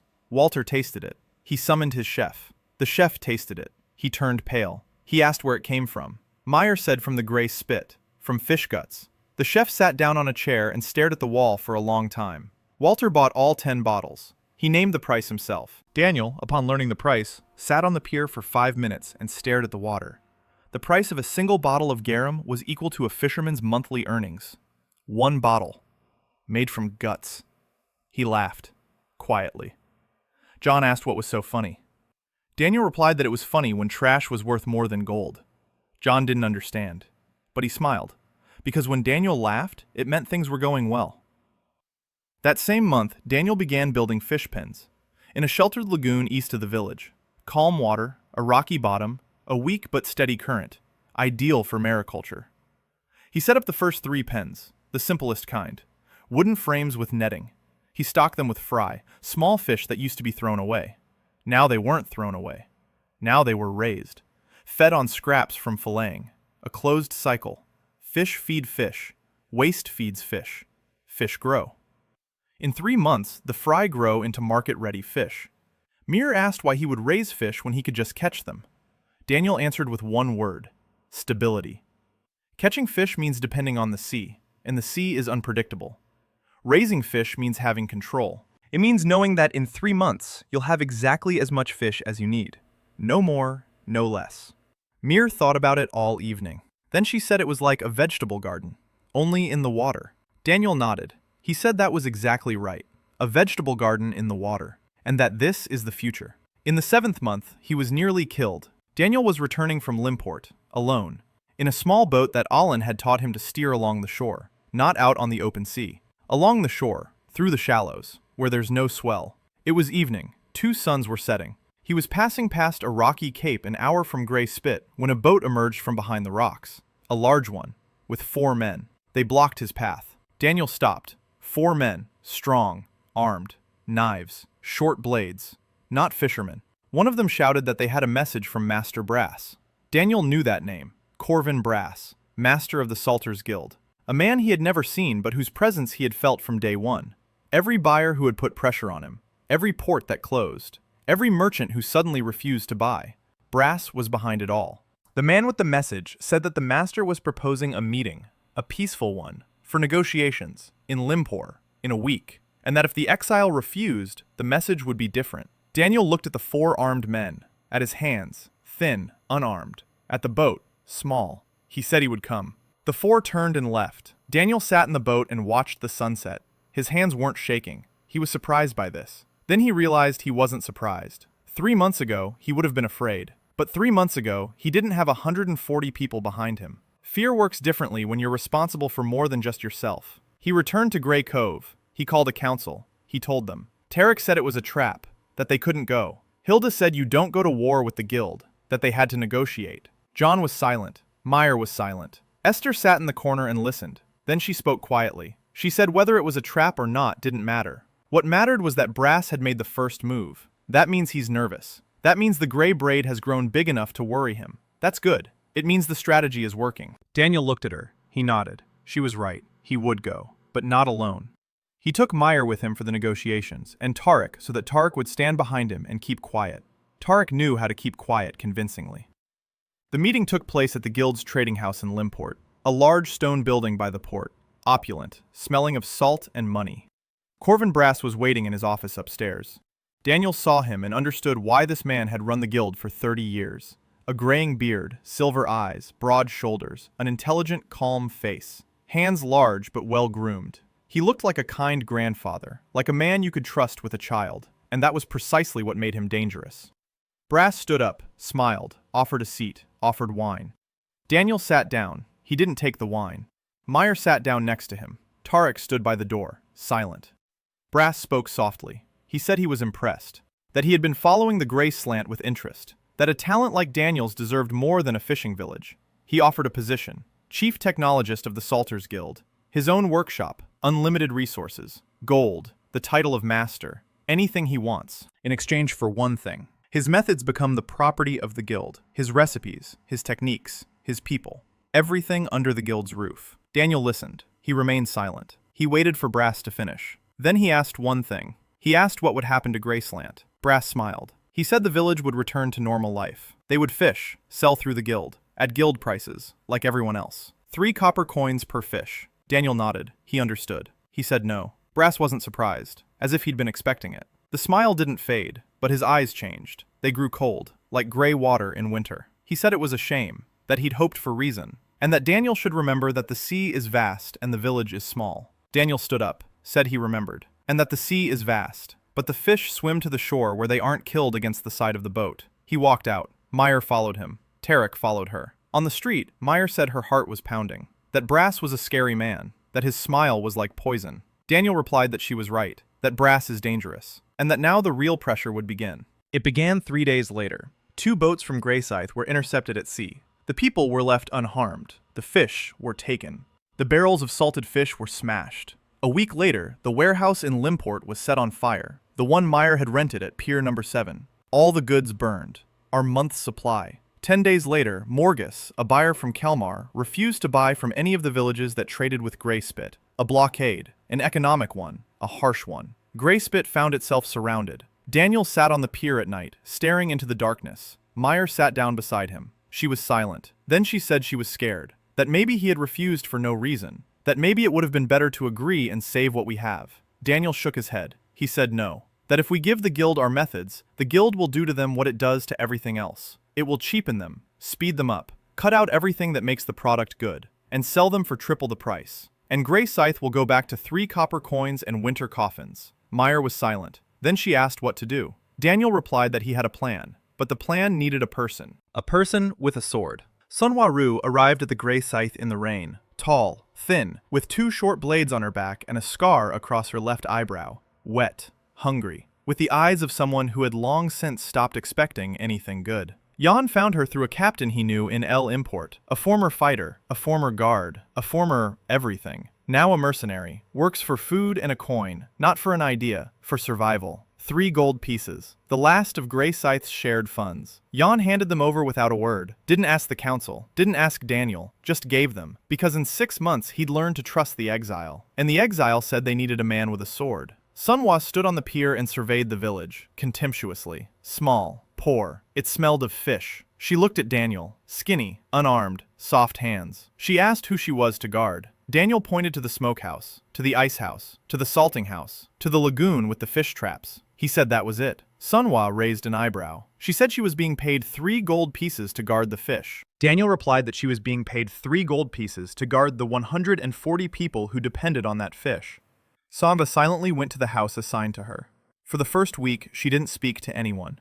She patrolled. She slept by the door. She ate what she was given. Dry bread, dried fish, water.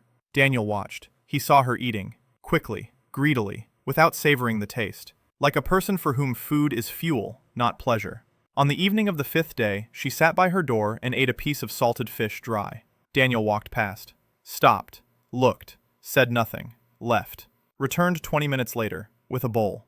Fish soup, rich, made from bluefish heads, with seaweed, with thin slices of white fish, with a pinch of Esther's herbs, hot. He set the bowl down next to her on the step. He said nothing. He left.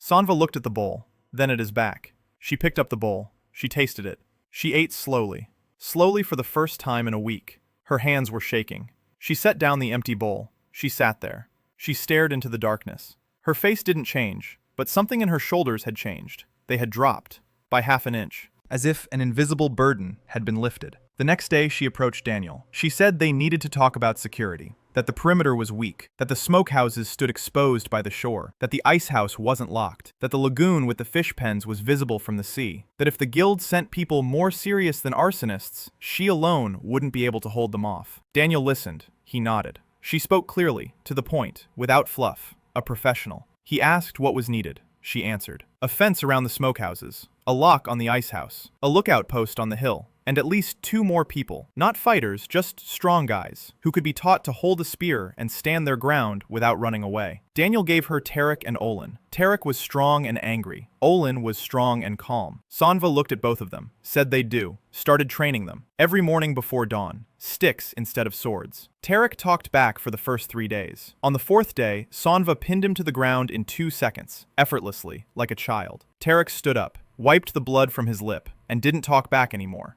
2 weeks after Manhwa arrived, an attack happened. Night. 3 boats. 12 men. Mercenaries. Not pirates. Professionals. They came quietly. No lights. The goal was clear. The smokehouses. The ice house. To burn them down. Manhwa was waiting. She knew they would come. She read the water. She read the wind. She read the behavior of the seagulls, which didn't land on the water at night if there were strange boats nearby. She roused Tarek and Olin. She roused 4 more fishermen. They met them on the shore. The fight was short. Manhwa moved like water. 2 blades, quickly, precisely, without a single wasted movement. She knocked the first mercenary off his feet with a blow from the hilt to the temple. She cut the bowstring of the second man's crossbow. She threw the third one over her hip into the surf. Tarek was yelling and waving a stick. Olin silently pinned someone to the ground with his knee. The fishermen were throwing stones and shouting. The mercenaries hadn't expected resistance. They hadn't expected a fighter. They hadn't expected the fishing village to fight back. They ran, toward the boats, into the darkness. Manhwa didn't pursue them. She stood on the shore with 2 blades, wet from the surf, breathing heavily. Blood on her left forearm, a shallow cut. Daniel came out of the smokehouse. He'd been inside the whole time, not because he was hiding, because he was saving the night's batch of smoked fish, which had nearly gone bad when the wood in the chamber shifted from the shaking. He brought out a bowl, fish soup, hot. He set it down in front of Manhwa. She looked at the bowl. She looked at him. She said the world had gone mad, that people were fighting with swords while he was cooking soup. Daniel replied that everyone does what they do best. She knows how to defend. He knows how to feed. Together, they cover both tasks. Manhwa took the bowl. She drank standing up. Broth dripped down her chin. She wiped it with her sleeve. She looked at the cut on her hand. Esther was already walking toward her with a cloth and ointment, silently, without questions, as if she bandaged fighters every night. Manhwa held out her hand. Esther treated the wound. Quickly, cleanly, professionally. Manhwa looked at her, then at Daniel, then at Meyer, who stood nearby with a bow in her hands and 3 arrows in her quiver, then at Tarek, who was limping but grinning. She said one thing. She said that 3 gold pieces weren't enough. Daniel replied that he'd raise the offer. Manhwa shook her head. She said it wasn't about the money. She said she would stay, not for gold, for dinner. Daniel looked at her, at the tall, wet woman with 2 blades, a cut on her arm, and a lip ring. He nodded. He said there would be dinner, every evening. He promised. Manhwa nodded. She went on patrol. Daniel stood on the shore and looked out at the dark sea sky. 3 mercenary boats had vanished into the night. They would return. He knew it. Brass wouldn't stop, but neither would he. Because behind him stood 140 men, 3 smokehouses, the glacier, the lagoon, the pier in Limport, a contract with the Duke, and the woman with 2 blades who'd stayed for a bowl of fish soup. The year was drawing to a close. Daniel's first year in Aquilone. 365 notches on the doorframe. He stood and looked at them. Each notch was a day. Every day was work, fish, salt, smoke, people. He ran his finger over the first one. Small, crooked. He'd carved it with his fingernail on the first night, when he was lying on the hard cot in Jan's house, and didn't know if he'd live to see morning. The 10th notch. Deeper. He'd already found a knife. The 20th has a jagged edge. That day he cut his hand while filleting the first bluefish for garum. The 100th is neat, confident. By that day he already knew the names of all the fishermen of Grey Spit. The 200th is short, hurried. He carved it at night, between 2 batches of salting, barely able to stand. The 300th, calm, like a breath before a dive. The last notch was deep and even. Bran's knife, a steady hand. Between the first and the last, a whole world. The morning was special. Daniel woke before dawn. He lay there for a minute in the dark, listening. The sea roared evenly, without malice. The wind was coming from the west, which meant the day would be clear. He got up. He washed his face with ice-cold water from the barrel by the door. The water stung his face. Good. It burned the sleep away.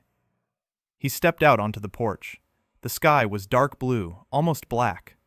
The first sun was still hiding behind the horizon, but its light was already creeping along the edge of the sea, a thin white strip like a knife blade. The second sun was an hour behind. Daniel knew this for sure. Over the course of a year, he had come to know the sky of Aquilon as well as he knew the timer at his station in Seattle. Only here, the sky was the timer. He had been cooking since dawn, 12 courses, for 150 people. A winter feast, the first in the history of Grey Pinnacle. Not that they hadn't feasted before, they had, but before, a feast meant a piece of fried fish a bit larger than usual and a mug of cloudy beer. Today was different. He worked at long tables that Tarek and Olin had dragged out onto the square in front of the smokehouses. The tables were new. Tarek had whacked them together in 3 days from planks left over from the glacier's restructuring. The wood still smelled of resin. Daniel ran his hand over the surface. Smooth. Tarek had learned. In the first few months, his tables were crooked, wobbly, and full of splinters. Now, they were even. The people around him were changing. Everyone was changing. He worked in silence, intently, just like working on the line in Seattle. Only the line was different, and the fish were different, and the people around him were different. Back then, the boss stood behind him and counted the seconds. Here, Sankva stood behind him and counted the threats. Back then, silence meant tension. Here, silence meant trust. The knives lay in a row, 7 of them, all forged by Bran. The first, heavy, for butchering. The second, thin, long, for filleting. The third, short, curved, for gutting. The fourth, wide, for slicing. The fifth, tiny, for fine work. The sixth, serrated, for bread, though there was hardly any bread here. The seventh, his favorite, medium, versatile, with a dark wood handle and Bran's mark on the blade, a small hammer. Daniel took it, turned it in his hand. The balance was perfect. Bran didn't make bad knives. Bran didn't make anything bad. First course, broth made from azure fish heads with seaweed and Esther's herbs. For everyone, because everything starts with the broth. He'd been simmering it since nightfall, 8 hours. The heads had given everything, collagen, fat, a deep oceanic flavor. The broth was clear, golden. Daniel strained it 3 times through a cloth Esther had woven specifically for this. Dense, fine, trapping even the tiniest scales. When he held the pot up to the light, the broth shone. Clear. Like amber. Second course, gravlax, thinly sliced, pink coral, with a dark strip of green along the edge. The fish had been cured in salt and herbs for 3 days. He checked it every 6 hours, pressed it with his finger, waited for firmness. By the 3rd morning, it was ready. He sliced it so thin that light shone through the slice. Every piece, the same thickness. This wasn't Aquilon's skill. This was Seattle. This was thousands of hours on the line. His hands remembered. Third, smoked mackerel. He'd found a mackerel substitute here 2 months ago. Fatty, silvery, with a stripe down its back. The locals called it iron-sided and didn't like it. Too fatty, too pungent. Daniel laughed when he heard that. Fatty, that means perfect for smoking. He smoked it for 20 hours, slowly, on shavings of that wood Olin found in the mountains. Dense, sweetish, producing smoke without bitterness. The result? A golden crust. Tender, melt-in-your-mouth flesh inside. When he broke open the first fish, Tarek, standing nearby, swallowed so loudly that Daniel heard it. Fourth, azurfish cheeks, seared on a stone with sea salt, for Bran, who forged knives for him and never asked for more than a portion of cheeks a day. Daniel had been heating the stone since morning. Flat, black, river smooth. It heated slowly, but held the heat evenly. The cheeks sizzled on it. They curled at the edges. They formed a crust. Inside, they remained soft, tender. Bran said they reminded him of the meat his mother used to cook when he was a child, only better. Daniel didn't ask about Bran's mother.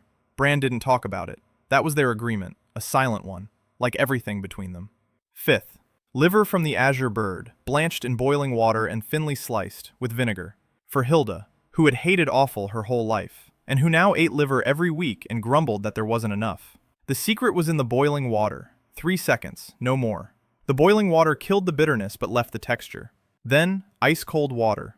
Then, thinly sliced. Then, wild berry vinegar, which Daniel made himself in a small barrel behind the glacier.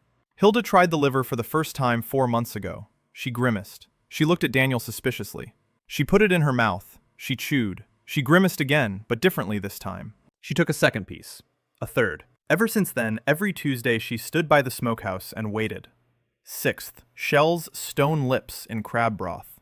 For Olin, who used to collect them for Daniel in the early days when everyone thought they were trash. Olin would bring them in a wet bag, dump them on the table, and say the same thing every time.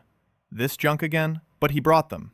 Every day, without fail. Daniel cleaned them himself. It was long, tedious work. The shells wouldn't open, they scratched his fingers. But inside, meat, tender, slightly sweet, with a hint of the sea and stone. In crab broth, they opened up completely. Olin tried them a month later and stopped calling junk. Seventh, fresh azure fish, thin slices, raw, with a drop of garum.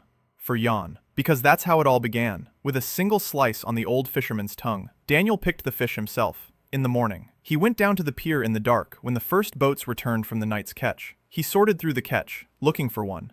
The perfect one. He found it. Large, heavy, with clean gills and clear eyes. The scales shimmered blue, a deep, almost black blue, like the sea at night. He filleted it on the pier.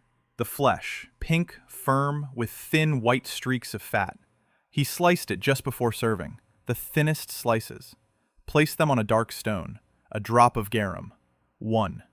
No more. Because perfection needs no addition. It needs an accent. Eighth, braised fish with root vegetables and mountain thyme. For Esther. With herbs that grew in her native valley. She mentioned them once, just once, in passing. They were sitting by the smokehouse, sorting through herbs for salting, and Esther said that in the valley where she came from, there grew thyme that smelled different, sharper, warmer, with a hint of something like honey. She didn't name the valley, didn't name the reason she left, just mentioned the thyme and fell silent. Daniel remembered, found some similar, not the same, but close. Close enough for her to recognize the scent. He went to the mountains 3 times. Esther didn't know. The 9th, fish soup, thick, rich, with white fish and an eastern spice he'd made himself from the bark of a local tree and dried berries. For Manhwa, because the first bowl of fish soup he'd brought to her door had changed everything. Manhwa didn't talk about home, ever. But Daniel saw how she ate, how she closed her eyes at the first sip, how she held the bowl with both hands, close to her face, and breathed in the steam. It wasn't hunger, it was memory. He'd spent 2 months selecting the spices. The bark provided warmth. The berries, a light tartness and a fragrance that settled over the fish broth, not overpowering it, but embracing it. Manhwa never said thank you, but every time she returned the bowl empty, licked clean, that spoke louder than any words. 10th, small rice balls topped with a thin slice of fish, for those who came from far away, for those who remember the taste of home. He found the rice groats at the market in Limpur 3 weeks ago. Not rice, not exactly, but close. The grains were smaller, lighter, slightly stickier. He cooked them 5 times before he got the proportions right. Too much water, porridge. Too little, dry lumps. On the 6th try, it worked. The grains were warm, soft, slightly sticky. He shaped them into balls with wet hands. On top, a slice of bluefish, thin, like a petal. 11th, a small silvery firefly fish, fried whole until crispy, with sea salt, for the children, because children love crispy things. And because not a single child in Grey Pinnacle had died that winter. He fried the fireflies in a large flat pan, the one Bran had forged especially, wide with low sides. The fish were tiny, no bigger than a pinky, silvery. When the oil heated up, they began to sizzle and jump. The children stood around and counted the jumps. Who would jump the highest? They laughed. Daniel listened to that laughter. A year ago, the children of Greypile didn't laugh at mealtime. They ate in silence, quickly, with their heads bowed, as if someone might take it away. The 12th, for Meyer. He prepared it last, separately. When all the other dishes were finished, set, arranged, when the bustle had died down and only he remained, and the table, and the knife, and the fish. A thin slice of bluefish on a seaweed leaf, with a drop of garum, with a tiny flower of that very herb similar to dill that she had found for him on the shore during their first month together. A simple dish, the simplest of the 12, but made just as he knew how, with attention to every second, to every movement of the knife, to every detail. He chose the slice for 20 minutes. 20 minutes for a single piece of fish. He sliced it. He looked at it. He set it aside. He sliced it again. Because that was how he said thank you. Not with words, with plates. The feast began at noon. The first sun stood high in the sky. The second rose behind it, flooding the square with a double light that made the shadows soft, almost transparent. Long tables, 150 people, all of gray spit, plus guests. Walter, Duke of Limport, had come in person, in simple clothes, without an entourage, with a single assistant. He sat down next to John. He ate broth from a communal bowl, tried the gravlax, closed his eyes, opened them, looked at Daniel across the table. Nodded. That nod was worth more than any contract. Daniel had seen nods like that before, in Seattle, when the boss tasted a dish and couldn't find anything to complain about. Only here, it wasn't the boss who was nodding. Here, it was a man who could wipe Grey Scythe off the map with a single word. A boat no one expected was moored at the pier, small, bearing the coat of arms of the Kingdom of Corvain. A young woman stepped out of it, wearing a simple cloak, no crown, blonde hair, quick eyes, a smile that hid her weariness. Princess Adeline Corvain, the king's youngest daughter. Mir had sold her fish in Limport through a middleman. Adeline tasted the smoked bluefish with herbs and sent a note. I want to see where they make this. She came incognito, without guards, with just one maid. She sat down at the table between Esther and Sonva. Esther moved over silently. Sonva sized her up, with a quick, professional, and turned away. Adeline didn't notice, or pretended not to notice. She tasted the broth. She tasted the gravlax. She tasted the cheeks. Then Daniel placed the 10th dish in front of her. Small fish balls. Adeline froze. She looked at the ball. She picked it up. She put it in her mouth. She chewed slowly. She stopped. Her eyes grew wet. She said quietly that her nanny used to make similar ones when she was little. That her nanny had died 10 years ago, and that Adeline hadn't eaten anything like that since. That she had mentioned it once, in a conversation with a merchant in Limport, in passing, and asked how he knew. Daniel replied that Mir had told him. That Mir remembers everything. Adeline looked at Mir. Mir shrugged. She said she has a good memory for people who pay honestly.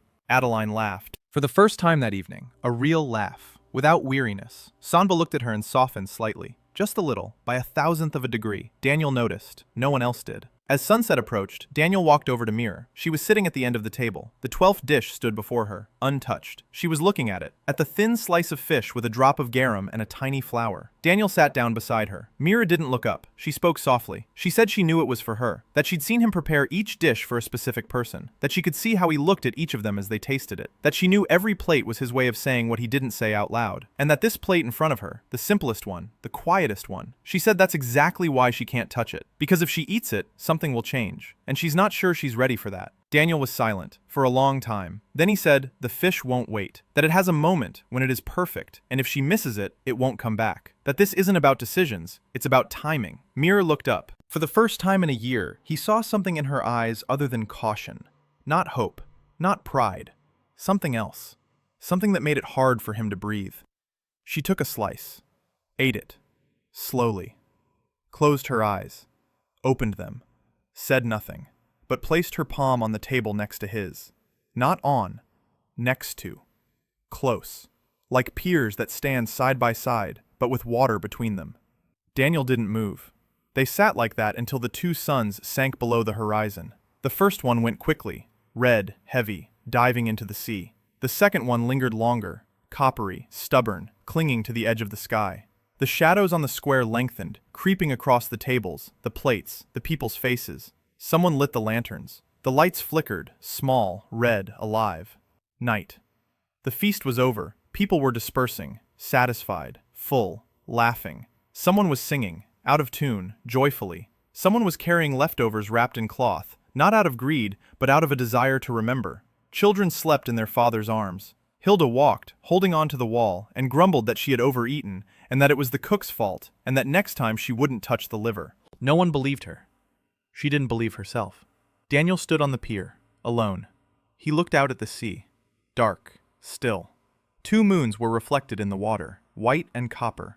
The white one trembled. The copper one stood motionless, like two eyes, one alive, the other waiting. Behind him, the lights of Grey Pinnacle burned. 3 smokehouses, the glacier, the saltworks, 5 boats at the pier. Soon there would be 6. The lagoon with the fish pens, the warehouse in Limport, pier number 7, a contract with the Duke, a connection to the princess, garum, which is worth more than gold. People who trust him, people who fight for him, people who stayed for a bowl of fish soup. A year, 1 year, from a single fish. He heard footsteps, several pairs of feet. They approached and stood beside him, one after another. Jan on the right, heavy, reliable, like a mooring post. Meyer next to Jan, quiet, close. Esther on the left, silent, smelling of herbs. Sanva slightly behind, with 2 blades on her back, like a wall between him and the darkness. They stood and looked out at the sea. Somewhere in the depths, something. Slow, quiet. The pier plank shook, just like every time. Esther glanced down. Sansa placed her hand on the hilt. Meyer didn't move. She was used to it. Jan said quietly that the sea was thanking them. Daniel didn't answer. He stood and looked at the black water, and thought. The sea isn't saved yet. The guild still stands. The silent misfortune still kills banks all along the coast. Somewhere in the big world, Corvin Brass sits, counting his losses and planning his next strike. Somewhere far to the east, the culinary master Ha Yun hears impossible rumors of a barbarian who changed the taste of fish. Somewhere in the south, the red-haired smuggler Liv Storsund is looking for a captain who pays his fair share. Somewhere in the depths of the sea, the guardians of a dying order are waiting. All of this lies ahead. It's all just beginning. But today, tonight, at this pier, Daniel closed his eyes. He breathed in the sea air, salty, with a hint of smoke from the smokehouses, with the scent of herbs, with the warmth of the people standing nearby. He smiled. He opened his eyes, turned to them, said they had a lot of work ahead of them tomorrow, and that he knew what was for dinner.